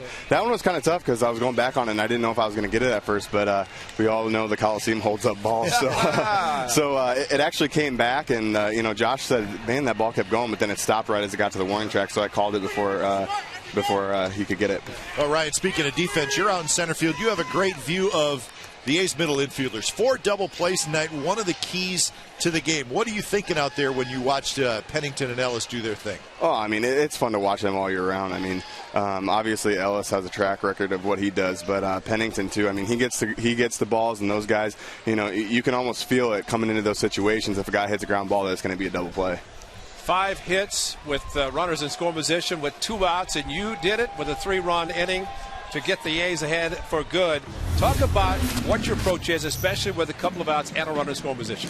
Well, that guy, you know, he throws 94, 95, and I was surprised that he was throwing me a split finger. So I saw it away, and I was just trying to hit it up the middle like I usually do. And, you know, it was big for us to come up with those big hits tonight. You know, we haven't done that all year, and it was nice to have it tonight. Well, it's funny, Ryan.